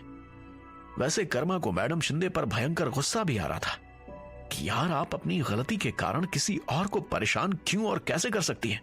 मैडम शिंदे के शब्दों का जवाब ही दे सकता था। कर्मा फिर से बोल पड़ा, मैं आपको एक सच बताऊं मैम, आप श्रुति को फेस करने से नहीं बल्कि सत्य को फेस करने से डर रही हैं। मैं कह तो रहा हूं कि श्रुति की जिम्मेदारी मेरी है। बाकी जो हुआ है, जो हो रहा है, इस पर ना आपका वश चल सकता है, ना मेरा, ना ही श्रुति का। यह तो एक सत्य है जिसे स्वीकार किया जा सकता है और कुछ नहीं। मैडम शिंदे समझ रही थी कि कर्मा जो कह रहा है वो फैक्ट कह रहा है, लेकिन उनकी जिद और उनका ईगो कर्मा की बातों को समझने की परमिशन नहीं दे रहा था। कर्मा भी जान रहा था, देख रहा था, समझ रहा था कि मैडम शिंदे अपनी ईगो से परेशान है।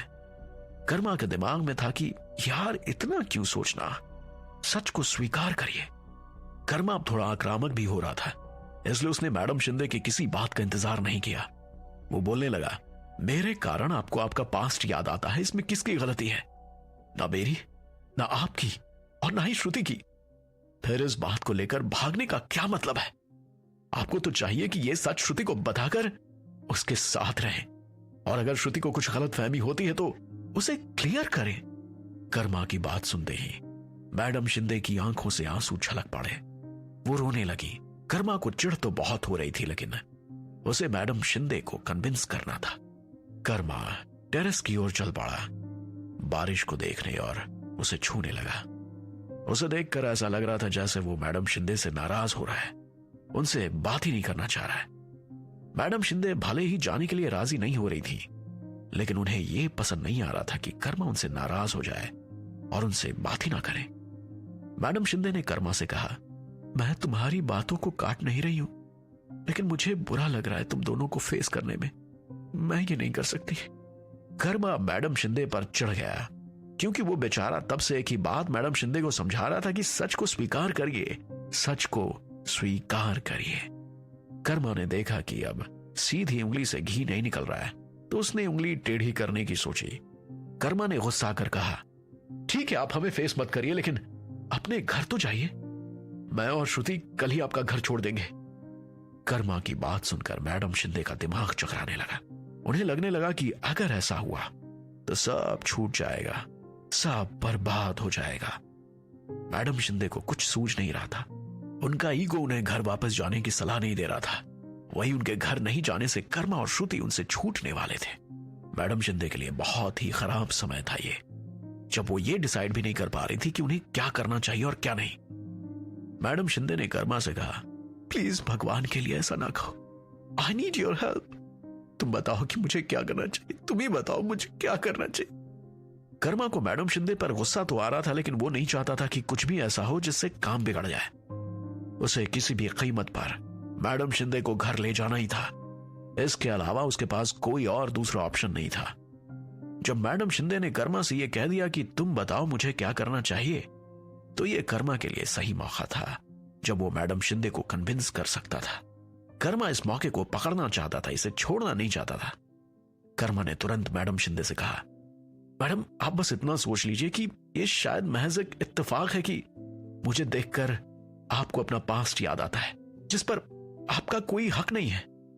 यह अच्छी बात है कि श्रुति को अभी तक इसके बारे में नहीं पता, लेकिन आप ये सोचिए कि अगर श्रुति को पता चल भी जाए तो आप इसे गलत वे में मत लीजिए। यह बस एक इत्तेफाक है, इस बात को समझिए।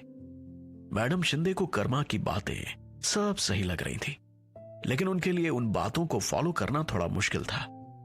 कर्मा को इस बात से समस्या हो रही थी कि वो जानता था कि किसी की बात को समझ लेना काफी नहीं होता, बल्कि उन बातों पर अमल करना जरूरी होता है। इधर मैडम शिंदे भी कन्विंस होने से बस एक कदम की दूरी पर थी। मैडम शिंदे के मन में विचारों का सैलाब उमड़ने लगा। उनके मन में कई तरह के ख्यालात आने लगे।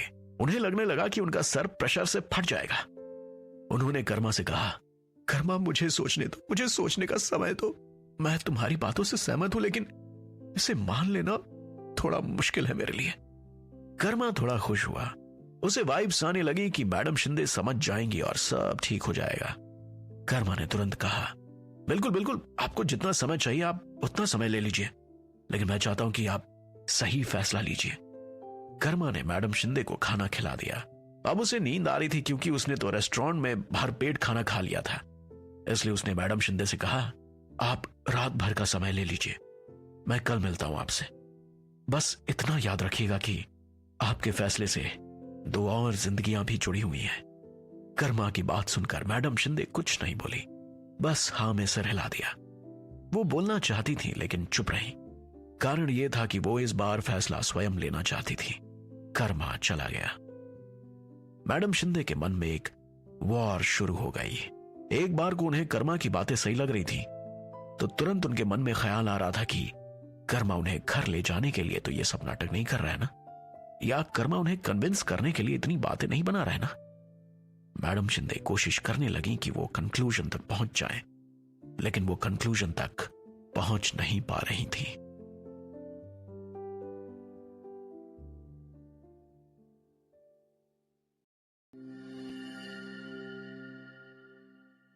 आप सुन रहे हैं कर्मा कनेक्शन, एक शानदार युवक कर्मा की जादुई लॉकेट और उसके कारनामों की कहानी।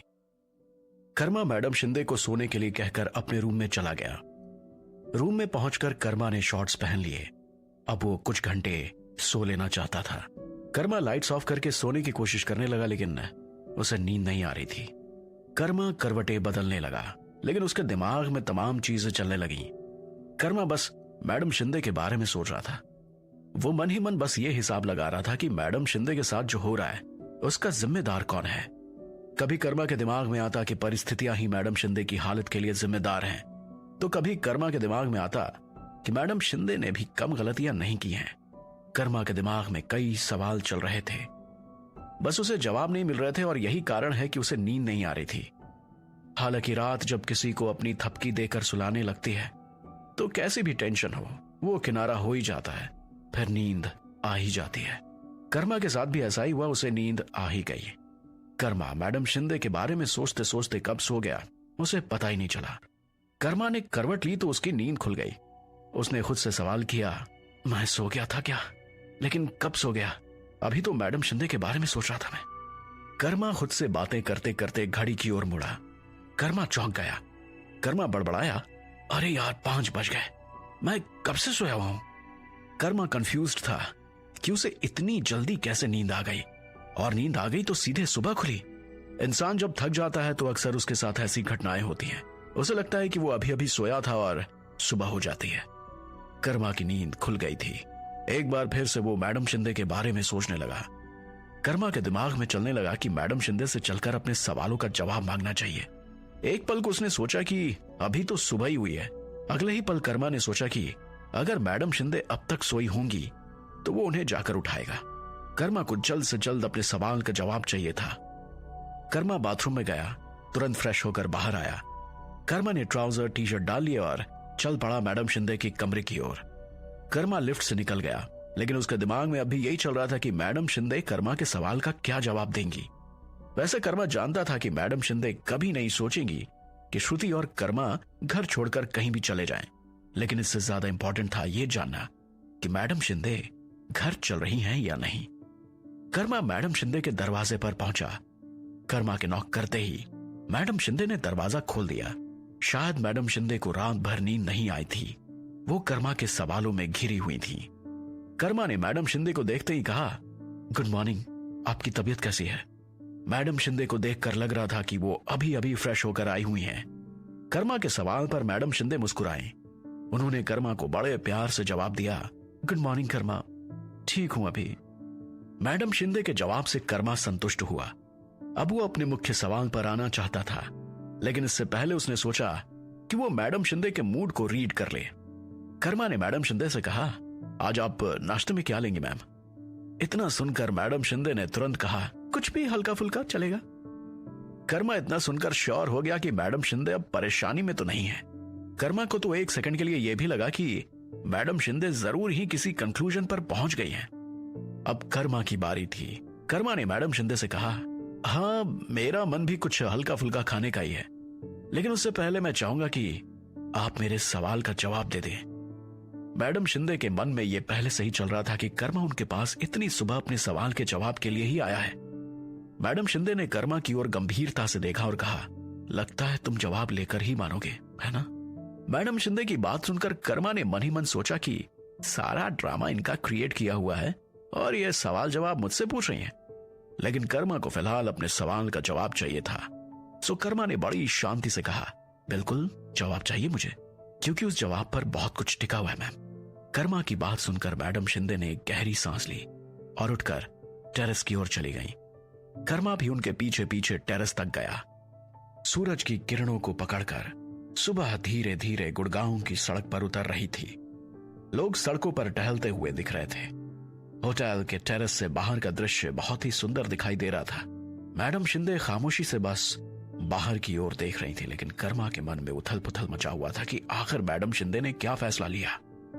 कर्मा को साधु बाबा की बात याद आ रही थी कि उसे कैसे भी मैडम शिंदे को कन्विंस करना है। वो भगवान से दुआ कर रहा था, वो भगवान से प्रार्थना कर रहा था कि कैसे भी मैडम शिंदे बस कन्विंस्ड हो जाए, उनका जवाब पॉजिटिव हो। लेकिन यहां जवाब बताना तो दूर, मैडम शिंदे कुछ बोल भी नहीं रही थी। कर्मा का सब्र जवाब दे गया। उसने मैडम शिंदे से कहा, बताइए ना, बताइए क्या जवाब है आपका। कर्मा के सवाल को मैडम शिंदे ने ध्यान से सुना, लेकिन अपना चेहरा सड़क की ओर ही रखा। शायद वो कर्मा से नजरें नहीं मिलाना चाहती थी। उन्होंने दूसरी ओर मुंह किए किए बड़ी गंभीरता से कहा, तुम दोनों को कहीं जाने की जरूरत नहीं है, तुम लोग शिंदे मैंशन में ही रहोगे। इतना सुनकर कर्मा ने मुंह बना लिया। वो तो इतना कल भी सुन चुका था। उसने तुरंत मैडम शिंदे से कहा, आप घर कब चल रही हैं ये बताइए। कर्मा की बात सुनकर मैडम शिंदे फिर से खामोश हो गई। शायद वो जवाब नहीं देना चाहती थी। कर्मा को यह खामोशी चुभ रही थी। उसे तो फिलहाल इतना ही जानना था कि मैडम शिंदे घर चलने को रेडी हैं या नहीं। कर्मा ने फिर से अपना सवाल दोहराया, आप घर चलिएगा या नहीं इतना बताइए, फिर हम लोग भी अपना फैसला आपको सुनाएंगे। कर्मा की बात सुनकर मैडम शिंदे ने कर्मा को घूर कर देखा। मैडम शिंदे जैसे आंखों से कहना चाह रही हो कि बेटे इसे पूछना नहीं धमकी कहते हैं। कर्मा अपनी बात कहकर सड़क की ओर देखने लगा। मैडम शिंदे जानती थी कि कर्मा और श्रुति दोनों ही बहुत जिद्दी किस्म के हैं। अगर वो ठान लेंगे तो करके ही रहेंगे। मैडम शिंदे ने फिर से गहरी सांस ली और कर्मा से कहा, मैं घर चलूंगी, लेकिन मुझे थोड़ा वक्त चाहिए। तुम चाहो तो दिल्ली चले जाओ, मैं जल्दी आ जाऊंगी। मैडम शिंदे के मुंह से इतना सुनते ही कर्मा को जैसे करोड़ों की संपत्ति मिल गई। कर्मा तो बस इतना ही सुनना चाहता था। मैडम शिंदे के मुंह से लौटने की बात सुनकर कर्मा कितना खुश हुआ था उसे खुद ही नहीं पता। कर्मा का मन कह रहा था कि वो अभी मैडम शिंदे को गले लगाकर जोर से थैंक यू कहे, लेकिन कर्मा ने यह भी सुना कि मैडम शिंदे कह रही थी कि तुम दिल्ली चलो मैं आती हूं। कर्मा ने तुरंत मैडम शिंदे को जवाब दिया, अरे कोई बात नहीं मैम, फिलहाल मुझे कोई काम नहीं है, इसलिए आप जितने दिन चाहो यहां रह सकती हैं, साथ में चलेंगे। कर्मा नहीं चाहता था कि वो अब कोई भी रिस्क ले। उसके मन में डर था कि कहीं कर्मा दिल्ली लौटे और उधर मैडम शिंदे गुड़गांव से ही गायब ना हो जाएं। फिर कहां ढूंढेगा कर्मा उन्हें। मैडम शिंदे भी कर्मा की चालाकी समझ रही थी। उन्हें कुछ विशेष सूझ तो नहीं रहा था, लेकिन उन्होंने कर्मा से कहा, तुम बेकार ही जिद कर रहे हो, मैं तो कह ही रही हूं कि मैं आ जाऊंगी। कर्मा को मैडम शिंदे की बातों से षड्यंत्र की स्मेल आ रही थी। कर्मा मैडम शिंदे को घर ले जाकर एक बार में साधु बाबा और श्रुति दोनों की विशेष पूरी करना चाहता था। वो ऐसा मौका गवा नहीं सकता था। उसने मैडम शिंदे से कहा, मैं कहां जिद कर रहा हूं मैम, मैं तो बस ये कह रहा हूं कि हम साथ चलेंगे। क्या मैं आपके साथ जाने लायक नहीं हूं? कर्मा के इस बेतुके सवाल का जवाब मैडम शिंदे के पास नहीं था। उन्होंने बस इतना ही कहा कि ठीक है साथ में चलते हैं, लेकिन थोड़ा इंतजार करना होगा तुम्हें। कर्मा ने हां में सिर हिलाया। उसे कोई समस्या नहीं थी।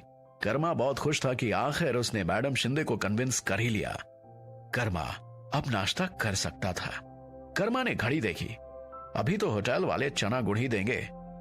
नाश्ते में अभी समय था, लेकिन कर्मा इतना खुश था कि उसे आज चना गुड़ भी भरपेट खाने का मन कर रहा था। उसने मैडम शिंदे से कहा, चलिए चना गुड़ खाकर आते हैं। कर्मा जहां मैडम शिंदे के फैसले से बहुत खुश था, वहीं मैडम शिंदे थोड़ी दुखी थी, इसलिए उनका चना गुड़ में कोई इंटरेस्ट नहीं जगा। उन्होंने मुंह बनाते हुए कहा, अगर तुम चना गुड़ खाना चाहते हो तो जाओ, मेरा मन नहीं है, मैं नाश्ते पर मिलती हूं, तब तक मैं नहा भी लूंगी।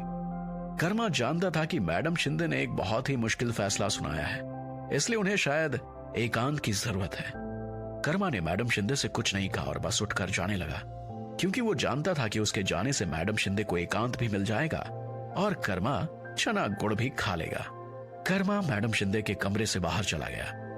कर्मा को अब चना गुड़ के लिए जाना था। वहीं ग्राउंड फ्लोर पर ही होटल वाले सबको चना गुड़ प्रोवाइड करा रहे थे। कर्मा वहां तक पहुंचा, चना गुड़ का पैकेट उठाया और अपने कमरे की ओर चल पड़ा। कर्मा अब लिफ्ट में था। कर्मा बहुत खुश था। कर्मा अब साधु बाबा के बारे में सोचने लगा। कर्मा ने अभी साधु बाबा को याद ही किया था कि उसके कानों में साधु बाबा की आवाज गूंजी, कर्मा, तुमने श्रुति की मां को कन्विंस कर लिया है, जो सीधे तौर पर मुझसे जुड़ी हुई थी, इसलिए तुम्हें ढेर सारा इनाम दिया जाएगा। तुम्हें 2 शक्तियां दी जाती हैं, एक इंटरनल पावर जिससे तुम में कुछ बदलाव होंगे और एक एक्सटर्नल पावर जिससे तुम बाहरी दुनिया में कुछ बदलाव कर सकते हो।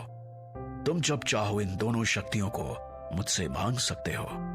साधु बाबा की बातों से कर्मा बहुत खुश हुआ। साथ ही उसके अंदर क्यूरियोसिटी भी बढ़ गई कि उसे साधु बाबा कौन कौन सी शक्तियां देने वाले हैं।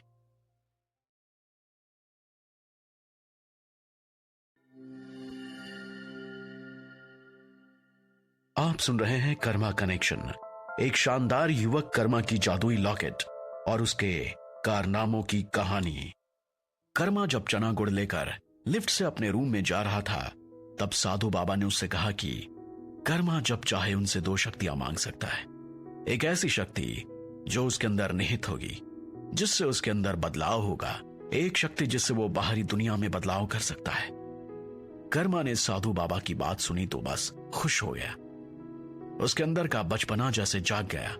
वो सोचने लगा कि आखिर साधु बाबा ने उसे कौन कौन सी शक्तियां दी होंगी। उसका मन कर रहा था कि वो अभी साधु बाबा से पूछ ले कि उसे कौन कौन सी शक्तियां मिली हुई हैं। लेकिन अफसोस, कर्मा अभी लिफ्ट में था। उसे शक्तियों के बारे में जानने के लिए कम से कम अपने कमरे में जाना पड़ेगा, क्योंकि आम लोगों के सामने वो अपनी शक्तियों के बारे में साधु बाबा से डिस्कशन नहीं कर सकता। लिफ्ट से निकलते ही कर्मा दौड़ता हुआ अपने कमरे में गया। कमरे में जाकर उसने चना गुड़ को एक तरफ रखा और अपने लॉकेट को माथे से लगाकर साधु बाबा को याद किया। कर्मा साधु बाबा से अब कुछ बोलने ही वाला था कि अचानक से रुक गया। कर्मा सोच में पड़ गया कि वो साधु बाबा से पहले किस शक्ति के बारे में बात करे, बाहर वाली शक्ति के बारे में या अंदर वाली शक्ति के बारे में। कर्मा के मन में कभी आता कि वो पहले बाहर वाली शक्ति के बारे में जाने, फिर अचानक से उसे ख्याल आता कि नहीं, पहले अंदर वाली शक्ति के बारे में जानता हूं। आमतौर पर कर्मा इतना बचपना नहीं करता, लेकिन फिलहाल कर्मा बहुत खुश था। शायद इसलिए वो ऐसा बचपना कर रहा था। कर्मा को खुशी सिर्फ इसलिए नहीं थी कि वो साधु बाबा के गुस्से से बच गया या फिर उसने साधु बाबा के आदेश का पालन किया।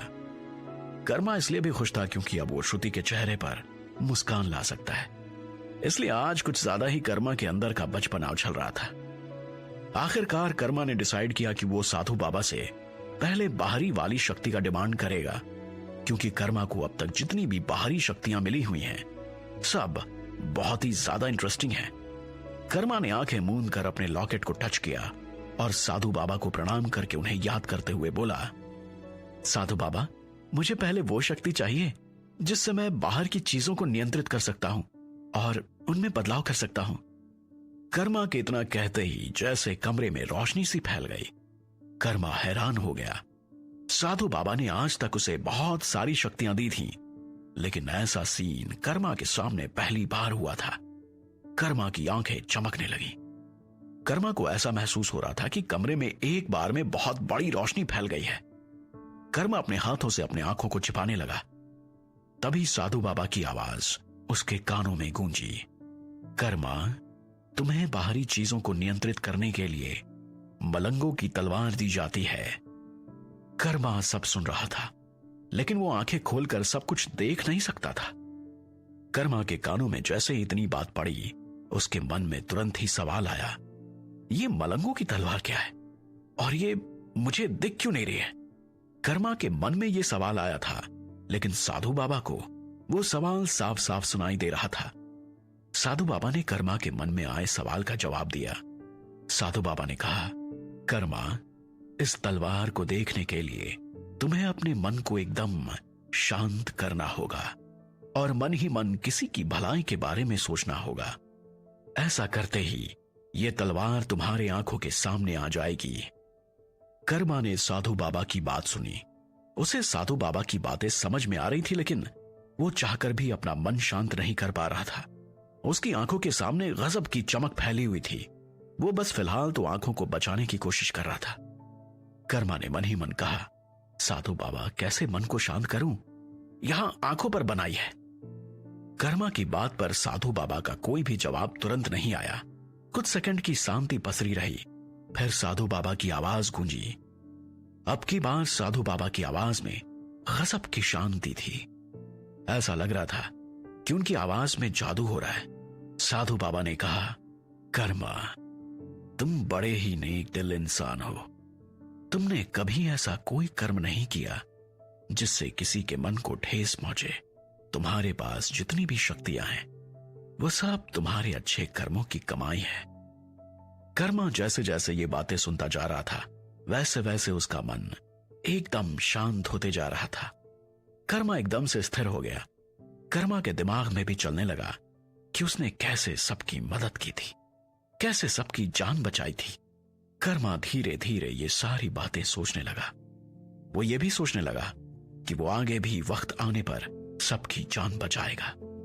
कर्मा जैसे जैसे भलाई की बातें सोचता जा रहा था, वैसे वैसे उसका दिमाग और मन शांत होता जा रहा था। जैसे जैसे कर्मा का मन शांत होते जा रहा था, उस रोशनी का गलत प्रभाव उसकी आंखों पर से कम होता जा रहा था। कर्मा अब भी आंखें बंद किए हुए था, लेकिन कर्मा को अब महसूस हो रहा था कि वो आंखें खोल सकता है। कर्मा अभी आंखें खोलने की सोच ही रहा था कि साधु बाबा की एक बहुत ही शांत सी आवाज उसके कानों में गूंजी। कर्मा, तुम आंखें खोल सकते हो बेटा। साधु बाबा के मुंह से इतनी प्यारी बात सुनकर कर्मा के चेहरे पर मुस्कान दौड़ पड़ी। वो महसूस कर रहा था कि उसका मन एकदम शांत हो गया है। कर्मा ने धीरे धीरे अपनी आंखें खोली। कर्मा ने जो सामने देखा वो बस अद्भुत था, एक आश्चर्य था। कर्मा ने देखा कि सामने हवा में एक तलवार लटक रही है। वो तलवार बहुत ही पुरानी लग रही थी। तलवार का रंग देखकर यह कहा जा सकता था कि यह तलवार पीतल की है। कर्मा सोचने लगा कि इतनी रोशनी इस पुरानी सी तलवार से आ रही थी। कर्मा उस तलवार के करीब गया। उसने तलवार को करीब से देखा तो दंग रह गया। He was completely surprised. ऐसा लग रहा था जैसे तलवार हर कुछ सेंटीमीटर के बाद टूटी हुई है, जिसके चलते हर कुछ सेंटीमीटर पर एक जॉइंट नजर आ रहा था। कर्मा जानना चाहता था कि यह तलवार कैसी है और इसका क्या यूज हो सकता है। कर्मा के मन में अभी यह सवाल चल ही रहा था कि साधु बाबा की आवाज सुनाई दी। साधु बाबा ने कर्मा से कहा, कर्मा, यह मलंगों की तलवार है। यह प्रकाश की किरणों को भी काट सकती है। इसमें इतनी ताकत है कि तुम इससे एक साथ सैकड़ों हाथी को भी मात्र एक बार में काट सकते हो। साधु बाबा की बात सुनते ही कर्मा खुश हो गया, लेकिन अगले ही क्षण कर्मा सोचने लगा कि साधु बाबा मुझे ऐसी शक्ति दे रहे हैं, इसका कारण क्या है? क्या मुझे आगे और भी बड़ी समस्याओं का सामना करना पड़ेगा? कर्मा के दिमाग में इन सारे सवालों के साथ एक और सवाल आया कि क्या इस तलवार की बस इतनी ही खासियत है? कर्मा के मन में जैसे ही यह सवाल आया, साधु बाबा की आवाज कर्मा को सुनाई दी। साधु बाबा की आवाज में पहली वाली शांति ही महसूस हो रही थी। साधु बाबा ने कर्मा से कहा, कर्मा, यह तलवार सिर्फ वार करने में ही सक्षम नहीं है, बल्कि यह तलवार अपना रूप भी बदल सकती है। इसके साथ साथ इसे धारण करने वाला व्यक्ति भी अपना रूप बदल सकता है। इतना सुनते ही कर्मा का मन रोमांचित हो उठा। वाकई ये तलवार इंटरेस्टिंग थी। कर्मा अब अपना रूप बदल सकता है। कर्मा के लिए बहुत ही ज्यादा रोचक था। कर्मा मन ही मन मारे खुशी के झूमने लगा। अब वो समझ चुका था कि उसे कितनी बड़ी शक्ति मिली है। कर्मा यह भी अंदाजा लगा पा रहा था कि वो इस कमाल की शक्ति से क्या क्या कर सकता है। कर्मा अभी ख्यालों के आसमान में उड़ ही रहा था कि साधु बाबा की आवाज उसे फिर से सुनाई दी। साधु बाबा ने कर्मा से कहा, तुम्हें इस शक्ति और इस तलवार का उपयोग सदा ही किसी भलाई के लिए करना होगा। साधु बाबा की बात सुनकर कर्मा ने उनके आदेश पर अपना सिर झुका लिया। कर्मा वैसे भी साधु बाबा के सारे आदेश मानता था। कर्मा आगे बढ़कर उस तलवार को छूना चाहता है। वो देखना चाहता है कि इतनी बड़ी शक्तियों वाला यह तलवार छूने में कैसा है। देखने से उसका वजन कुछ ज्यादा ही लग रहा था, इसलिए कर्मा एक बार उसे उठाकर देखना चाहता था। कर्मा आगे बढ़ा। वो जैसे ही तलवार को छूने वाला था, उसे साधु बाबा की आवाज फिर से सुनाई दी। साधु बाबा ने कर्मा से कहा, कर्मा, इस तलवार को तभी छूना जब तुम ये तय कर लो कि तुम कभी किसी बुराई के काम में इसका प्रयोग नहीं करोगे। इसलिए पहले तुम खुद से बात कर लो कि क्या तुम ऐसा कर पाओगे। साधु बाबा की बात सुनकर कर्मा कुछ देर तक चुपचाप खड़ा रहा। फिर मुस्कुराते हुए कर्मा आगे बढ़ा और उसने तलवार को स्पर्श किया। तलवार को स्पर्श करते ही वो तलवार हवा से नीचे गिरने लगा। कर्मा ने तलवार को तुरंत हवा में लपक लिया। कर्मा हैरान हो गया। कर्मा ने जो समझा था यहां एकदम उसका उल्टा था। कर्मा को लग रहा था कि तलवार में बहुत वजन होगा, लेकिन तलवार तो बहुत ज्यादा हल्की थी, इतनी हल्की कि कर्मा उसे जैसे चाहे घुमा सकता था। लेकिन यह तलवार अद्भुत थी। ऐसा लग रहा था कि इस तलवार में कई रहस्य छुपे हुए हैं, इसके पीछे कई कहानियां हैं। कर्मा को सबसे ज्यादा आश्चर्य तो उस तलवार की बनावट को देखकर हो रहा था। ऐसा लग रहा था कि तलवार कई जगहों से टूटी हुई है, जिसे किसी चीज से जोड़ा गया है। कर्मा के मन में तो आया कि वो एक बार में सारे ज्वाइंट्स को गिन ले और पता लगाए कि इस तलवार में कितने ज्वाइंट्स हैं। लेकिन कर्मा ने सोचा कि पहले वो इस तलवार को अच्छे से देख तो ले। कर्मा ने उस तलवार को घुमाया। फिर अचानक से उसके दिमाग में आया कि वो इस तलवार को रखेगा कहां। कर्मा के ऐसा सोचते ही एक चमत्कार हुआ। उस तलवार ने तुरंत ही अपना रूप बदल लिया और वो एक बड़े से कंगन के रूप में बदल गई। वो तलवार कंगन बनकर खुद ही कर्मा के हाथों में समा गई। कर्मा ने अपना हाथ घुमाया। उसके हाथ का कंगन किसी पुराने जमाने का कंगन जैसा लग रहा था, जैसे राजे महाराजे या फिर गांव के बड़े बुजुर्ग पहनते हैं। ऐसे ही कंगन को गांव घर की आम भाषा में कड़ा कहा जाता है। पहले के समय में गांव में लगभग हर पुरुष कड़ा पहनते थे। कर्मा उस तलवार के चमत्कार को देखकर शॉक्ड भी था और बहुत खुश भी। उसके मन में कई सवाल एक साथ आ रहे थे और वो ये भी जानता था कि उसके हर सवाल का जवाब सिर्फ साधु बाबा के पास है।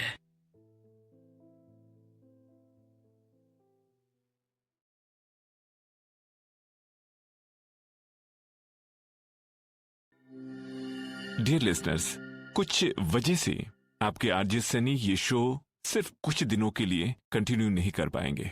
तब तक के लिए आप ये बेहतरीन कहानी कर्मा कनेक्शन सुनेंगे मेरी यानी कि आरजे आदिल की आवाज में। और आप बिल्कुल भी ना घबराएं, आरजे सनी जल्द ही लौटेंगे। आप सुन रहे हैं कर्मा कनेक्शन, एक शानदार युवक कर्मा के जादुई लॉकेट और उसके कारनामों की कहानी। साधु बाबा ने कर्मा को शक्ति के रूप में एक तलवार दी थी, एक अद्भुत तलवार जिसका नाम था मलंगों की तलवार। तलवार में कई अद्भुत शक्तियां थी। कर्मा सबसे ज्यादा हैरान तब हुआ जब वो तलवार एक कंगन बनकर उसके हाथों में समा गई। कर्मा के दिमाग में एक साथ कई सवाल उमड़ पड़े। कर्मा भी जानता था कि उसके सवाल का जवाब सिर्फ और सिर्फ साधु बाबा ही दे सकते हैं। हालांकि कर्मा के दिमाग में सैकड़ों सवाल थे, लेकिन कर्मा सब शुरू से जानना चाहता था। कर्मा ने साधु बाबा को प्रणाम किया और उनसे मन ही मन विनती की, हे साधु बाबा, मेरे मन के सारे प्रश्नों को संतुष्ट कीजिए, मुझे सारे जवाब दीजिए। कर्मा के मन में पहला सवाल आया कि ये मलंगा कौन थे और जिनके नाम पर तलवार का नाम रखा गया है। कर्मा ने इस सवाल को खुद में बुदबुदाया और साधु बाबा के जवाब का इंतजार करने लगा, क्योंकि उसे पता था कि साधु बाबा उसके मन के सवाल को भी सुन लेते हैं। कर्मा के मन में सवाल आने के बाद कुछ देर खामोशी पसरी रही। कर्मा को डाउट हुआ कि साधु बाबा उसकी बात को नहीं सुन रहे थे क्या। कर्मा फिर से बोलने की और साधु बाबा से पूछने की कोशिश करने लगा। कर्मा इससे पहले कि कुछ भी बोलता, साधु बाबा की आवाज उसके कानों में गूंजी। साधु बाबा ने कहा, कर्मा, जैसा कि तुम जानते हो कि मैं तुम्हारे गांव के पूर्वजों में से हूं। साधु बाबा की बातों से कर्मा इत्मीनान रख रहा था। उसने हां में सर हिला दिया। साधु बाबा ने आगे बोलना शुरू किया, कर्मा, ये तुम्हारा वक्त है, कभी हमारा भी वक्त हुआ करता था, तब हम भी तुम्हारी तरह बच्चे हुआ करते थे। कर्मा के कान खड़े हो गए। उसके चेहरे पर एक प्यारी सी मुस्कुराहट खिल गई, ये सुनकर कि साधु बाबा भी कर्मा की तरह ही बच्चे थे। कर्मा के कानों में साधु बाबा की आवाज फिर से आने लगी। साधु बाबा बोलने लगे, कर्मा, जब हम बच्चे थे तो समय ऐसा नहीं था, विज्ञान का नामो निशान नहीं था, लेकिन बिना विज्ञान के भी हमारा गांव सबसे सुंदर और खुशहाल गांव था। ऐसा नहीं था कि संकट नहीं आते थे, संकट आते थे, लेकिन हमारे गांव की एकता और हमारे गांव के मलंगों की हिम्मत उन संकट को दूर खदेड़ देती थी। वो मलंगे हमारे गांव के थे, ये बात सबको पता थी, लेकिन वो हमारे गांव में कब से थे ये बात किसी को भी पता नहीं थी। कर्मा को अब चीजें समझ में आने लगी। उसे धीरे धीरे समझ आने लगा कि ये मलंगे कौन थे, लेकिन कर्मा जल्दबाजी नहीं करना चाहता था। वो सब साधु बाबा के मुंह से सुनना चाहता था। साधु बाबा तो कर्मा का मन पढ़ लेते थे, इसलिए साधु बाबा भी कर्मा के मन के अनुसार सब बता रहे थे।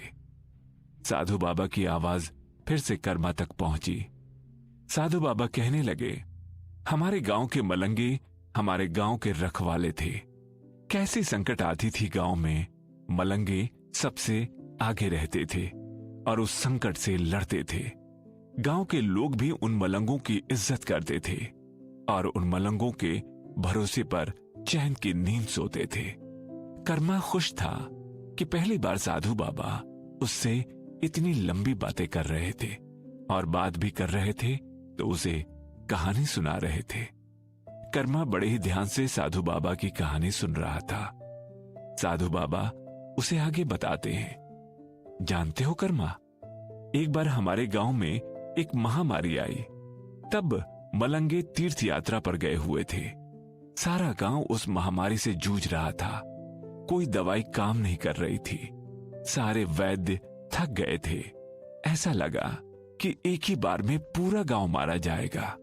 गांव में मलंगे थे नहीं तो सारे गांव वाले परेशान थे कि कोई मदद करने वाला भी नहीं है।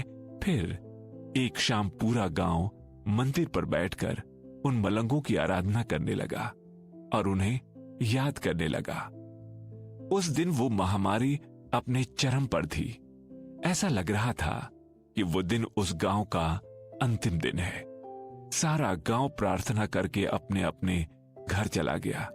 पूरे गांव को अब एक ही विकल्प दिख रहा था, वो था गांव के मलंगे।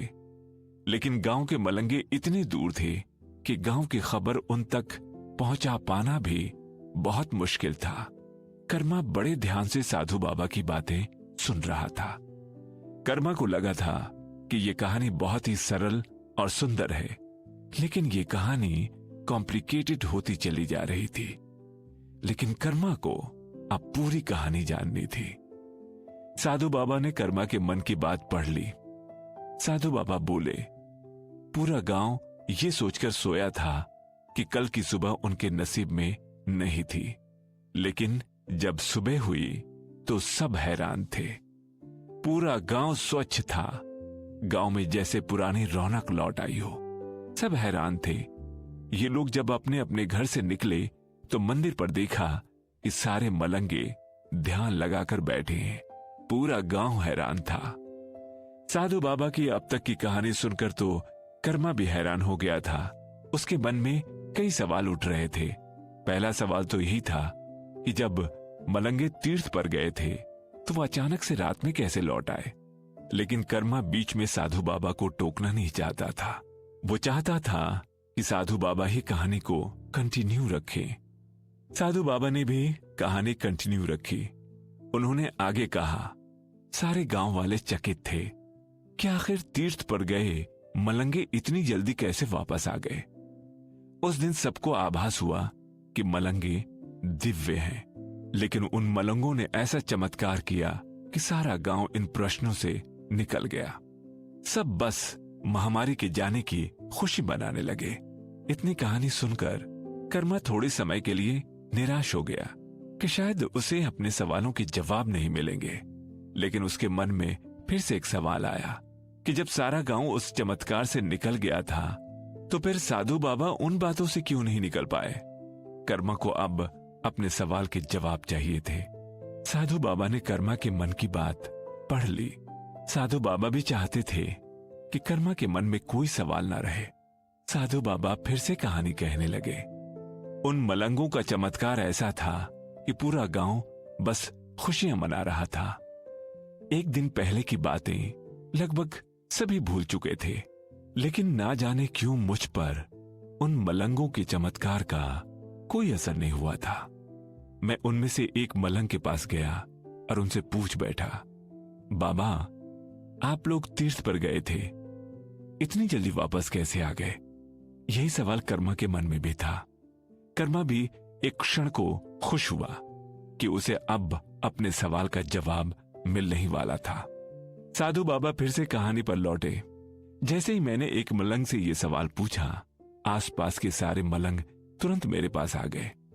वो लोग मुझे ऐसे देखने लगे जैसे मैं किसी दूसरे ग्रह का आदमी हूं, क्योंकि मुझ पर उनके जादू का प्रभाव नहीं होने से जितना मैं चकित था, उतना ही वो भी चकित थे।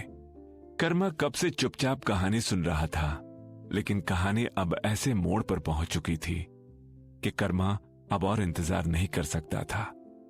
उसे जल्दी जल्दी पूरी कहानी सुननी थी। कर्मा ने साधु बाबा से कहा, साधु बाबा, तो क्या आपको पता चला कि आखिर मलंगों के जादू का असर आप पे क्यों नहीं हुआ था? साधु बाबा ने बताना शुरू किया, नहीं, मुझे ये तो पता नहीं चला, लेकिन पता चल गया कि मलंगे इतनी जल्दी वापस कैसे आ गए। कर्मा के लिए दोनों सवाल जरूरी थे। उसे बस तुरंत जवाब चाहिए था। उसने तुरंत कहा, हाँ तो बताइए ना साधु बाबा, आपको क्या पता चला? कर्मा की बात सुनकर साधु बाबा ने कहा, जानते हो कर्मा, मेरे सवाल के जवाब में उन मलंगों में से एक मलंग ने कहा, जब भी कभी मानव समाज की भलाई के लिए हमें कोई सच्चे दिल से याद करता है, हम अपना कितना भी जरूरी काम हो छोड़कर वहां पहुंचते हैं। हमें कोई सच्चे दिल से याद करता है तो हम अपना कितना भी जरूरी काम हो उसे छोड़कर वहां पहुंच जाते हैं। इस गांव ने तो हमें वर्षों से आसरा दिया है। यहां के लोगों की पुकार हम कैसे अनसुना कर सकते थे? कर्मा को बातें समझ में आ गई। वो समझ गया कि वो मलंगे दिव्य थे, जो मानव समाज के कल्याण के लिए अपनी शक्तियों का प्रयोग किया करते थे। कर्मा ये जानकर खुश था कि उसके गांव वाले ने उन अच्छे मलंगों को शरण दिया था। कर्मा ने साधु बाबा से पूछा, साधु बाबा, इसका मतलब ये था कि मलंगे दिव्य थे, है ना? कर्मा के सवाल पर साधु बाबा कुछ सेकंड खामोश रहे। फिर उन्होंने कहा, हां, वो लोग दिव्य थे और अपनी दिव्यता का प्रयोग वो लोग मानव समाज के कल्याण के लिए करते थे। कर्मा संतुष्ट हुआ। कर्मा ने मन में ये ठान भी लिया कि वो मलंगों की इस तलवार को मानव समाज के कल्याण के लिए प्रयोग करेगा। लेकिन कर्मा के मन में तुरंत ही दूसरा सवाल आया। उसने साधु बाबा से पूछा, बाबा, लेकिन इस तलवार का उस मलंगों से क्या कनेक्शन है? कर्मा के सवाल पर साधु बाबा बोले, कर्मा, ये तलवार उन मलंगों के बलिदान का प्रतीक है। उन मलंगों ने न सिर्फ उस गांव के लिए बल्कि समस्त मानव समाज के लिए सबसे बड़ा बलिदान दिया था। ये तलवार उसी बलिदान का फल है। कर्मा अब जोरदार तरीके से कंफ्यूज हो गया था। ये तलवार उन मलंगों के बलिदान का प्रतीक है? इसका अर्थ क्या हुआ? उन मलंगों ने कैसा बलिदान दिया था? एक साथ कर्मा के मन में कई सवाल उठ रहे थे। कर्मा के लिए अब इस पूरी कहानी को सुन लेना बहुत जरूरी था, क्योंकि मलंगों की कहानी अब बहुत ही इंटरेस्टिंग हो गई थी। कर्मा ने साधु बाबा से कहा, साधु बाबा प्लीज आप मुझे ये बताइए कि उन मलंगों ने कैसा बलिदान दिया था। कर्मा की बात सुनकर साधु बाबा ने कुछ देर वेट किया और बोले, ये तलवार जो तुम्हारे पास है, इसमें कई सारे जॉइंट्स हैं। तुम जानते हो कि ये जॉइंट्स क्या हैं? कर्मा को एक झटका सा लगा। उसने शुरू में ही ध्यान दिया था कि उस तलवार में कई सारे जॉइंट्स थे।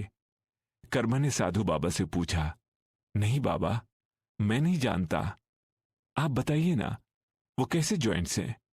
साधु बाबा की आवाज तुरंत गूंजी, कर्मा इस तलवार में जितने जॉइंट्स हैं वो सारे उन मलंगों की हड्डियां हैं। उन मलंगों ने अपनी जान देकर इस तलवार को बनाया है। साधु बाबा की बात सुनकर कर्मा एकदम से ब्लैंक हो गया, एकदम से शॉक्ड। उसके दिमाग में तो सिर्फ सवाल ही सवाल थे। अगर वो साधु बाबा से सवाल करने लगता तो पूरा दिन ही खत्म हो जाता, लेकिन उसके सवाल खत्म नहीं होते। कर्मा सोचने लगा कि आखिर उसे इस तलवार की कहानी कैसे पता चलेगी।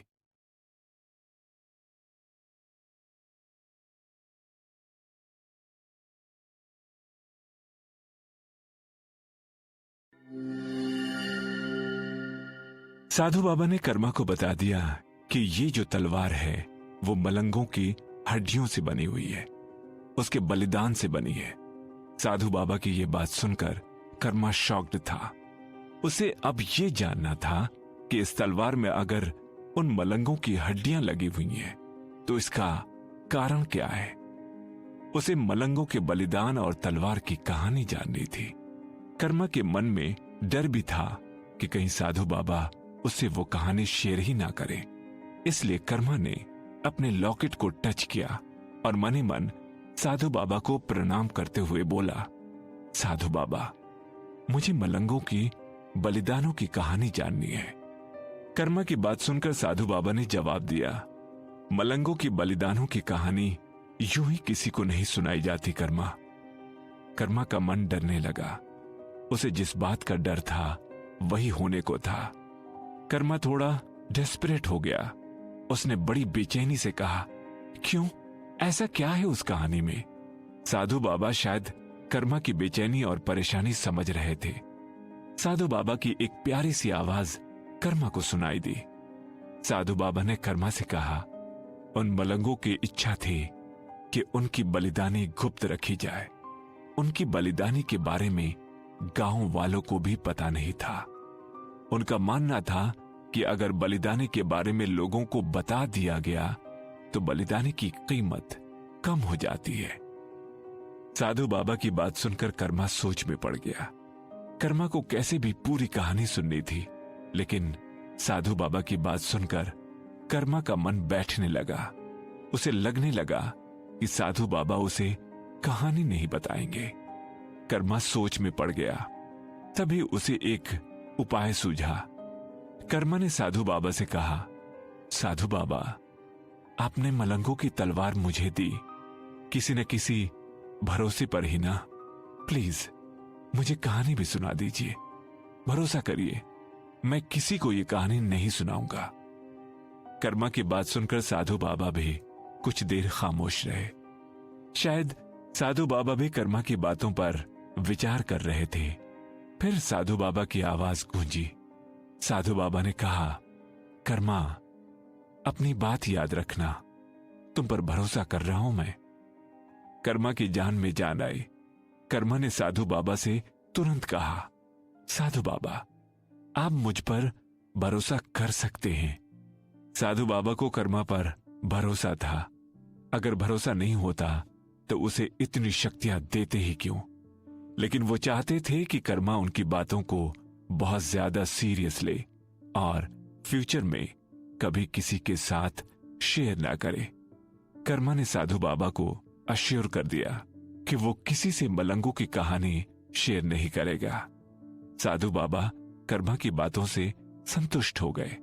उन्होंने कहानी शेयर करनी शुरू की। साधु बाबा बोलना शुरू करते हैं।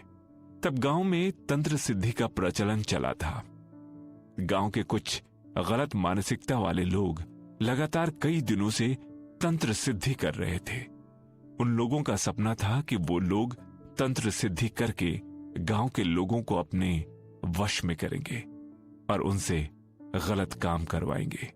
उन लोगों ने बहुत कोशिशें की, लेकिन वहां के लोगों को वश में नहीं कर सके, क्योंकि मलंगे गांव के लोगों की मदद कर रहे थे। जैसे जैसे साधु बाबा कहानी सुनाते, कर्मा की क्यूरियोसिटी बढ़ती जाती। कर्मा उत्सुक हो जाता कि आगे क्या होने वाला है। कर्मा बिना कुछ बोले बस कहानी सुनते जा रहा था। साधु बाबा भी कर्मा को समझ रहे थे, इसलिए वो कहानी को कंटिन्यू रखे हुए थे। साधु बाबा ने फिर से कहना शुरू किया। जब उन लोगों ने देखा कि ये मलंगे उन्हें उनकी मकसद में कामयाब नहीं होने दे रहे हैं, तब उन लोगों ने एक उपाय सोचा। उन लोगों ने मिलकर यह तय किया कि वो लोग एक बहुत बड़ी शक्ति का निर्माण करेंगे। उन सारे तंत्र साधकों ने अपनी अपनी शक्ति एक साथ मिलाकर एक बहुत बड़ी शक्ति का निर्माण किया। उन सब ने अपनी शक्ति को एक चिड़िया का रूप दिया और उसका नाम रखा टूम्पा। कर्मा के लिए अब ये कहानी रोचक होती जा रही थी। कर्मा बड़े ध्यान से साधु बाबा की कहानी सुनते जा रहा था। कर्मा के लिए कहानी में टूम्पा की एंट्री बहुत ही ज्यादा इंटरेस्टिंग थी। साधु बाबा कहानी को आगे बढ़ाने लगे। उन्होंने बोलना शुरू किया। टूम्पा साइज में बहुत ही छोटी थी, लेकिन बहुत ज्यादा शक्तिशाली। टूम्पा की आवाज बहुत ही मीठी थी। वो लोग टूम्पा को किसी के भी घर के भीतर भेजते और टूम्पा उनके घर जाती और फिर अपनी आवाज से उन्हें अपने वश में कर लेती। ऐसे ही उन लोगों ने आधे गांव को अपने वश में कर लिया। मलंगे चाहते थे कि वो टूम्पा को रोक लें, लेकिन एक तो टूम्पा की विराट शक्ति और दूसरी बात कि टूम्पा को देखना और पकड़ना बहुत मुश्किल था। मलंगे चाहकर भी कुछ नहीं कर पा रहे थे। कर्मा अब साधु बाबा की कहानी में घुस चुका था। वो बस कहानी सुनते जा रहा था। साधु बाबा कहानी को जारी रखे हुए थे। बाबा ने बोलना शुरू किया कि टूम्पा का अत्याचार बढ़ता ही जा रहा था। सबसे ज्यादा दुख की बात तो ये थी कि टूम्पा सबसे ज्यादा बच्चों पर आक्रमण करती, बच्चों को अपने वश में करती। बच्चे जैसे ही उसके वश में होते, उसके माँ बाप खुद ब खुद टूम्पा के वश में हो जाते। अब जिन लोगों ने टूम्पा को बनाया था, उन लोगों ने वश में आए लोगों से गलत काम करवाना शुरू कर दिया। सबसे पहले उन लोगों ने ये सोचा कि गांव से इन भगवान की मंदिरों से भगवान की मूर्तियों को उखाड़कर फेंकवाया जाए और फिर उनकी जगह पर तंत्र सिद्धि के शैतान की पूजा कराई जाए। कर्मा को किसी किसी जगह पर थोड़ा डर भी लगता, थोड़ी घृणा भी होती। कैसे कैसे लोग होते हैं दुनिया में। उसे जो सबसे बुरा लग रहा था वो ये था कि वो लोग बच्चों पर अपना जादू चला रहे थे। खैर, कर्मा को पूरी कहानी सुननी थी। उसने साधु बाबा से कहा, फिर क्या हुआ साधु बाबा? साधु बाबा ने कहानी को आगे बढ़ाया। वो कहने लगे, देखते ही देखते गांव के कई मंदिरों में शैतान की मूर्तियां स्थापित होने लगी। जैसे जैसे गांव में शैतान की मूर्तियां स्थापित होती, वैसे वैसे टूम्पा और वो लोग मजबूत होते। मलंगों ने बहुत कोशिशें की, लेकिन वो लोग उनका कुछ नहीं बिगाड़ पाए। देखते ही देखते पूरा गांव उनके चपेट में आने लगा। एक दिन सुबह सुबह उन लोगों ने गांव में एक निर्णय सुनाया। उन लोगों ने कहा कि कल सुबह बगल के गांव में हमला करना है। अगर उन लोगों ने तंत्र सिद्धि के शैतान को अपना भगवान माना तो ठीक, नहीं तो उनके पूरे गांव को लूट लेना है, उनके बच्चों का अपहरण कर लेना है। उन सब के वश में आए गांव के लोगों ने एक बार में उन लोगों की बात मान ली। मलंगों ने समझाने की कोशिश की, लेकिन वो लोग उनकी बात सुनने को तैयार ही नहीं थे। साधु बाबा जैसे ही इतना कहकर चुप हुए, कर्मा ने अपना सवाल किया, तो क्या उन लोगों ने बगल के गांव में आक्रमण किया साधु बाबा? कर्मा की बेचैनी बढ़ती जा रही थी। वो कहानी में डूबता जा रहा था। साधु बाबा बोले, हाँ, अगली सुबह हमारे गांव के लोगों ने बगल के गांव पर आक्रमण कर दिया। भयंकर लूटपाट मचा दी गई। उस गांव के मंदिर तोड़ दिए गए। टूम्पा ने उस गांव के सैकड़ों बच्चों को अपने वश में कर लिया और उन्हें लेकर अपने गांव आई।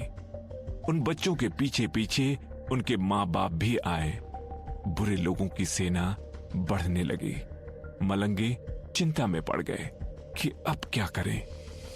कर्मा ने साधु बाबा को बीच में रोका।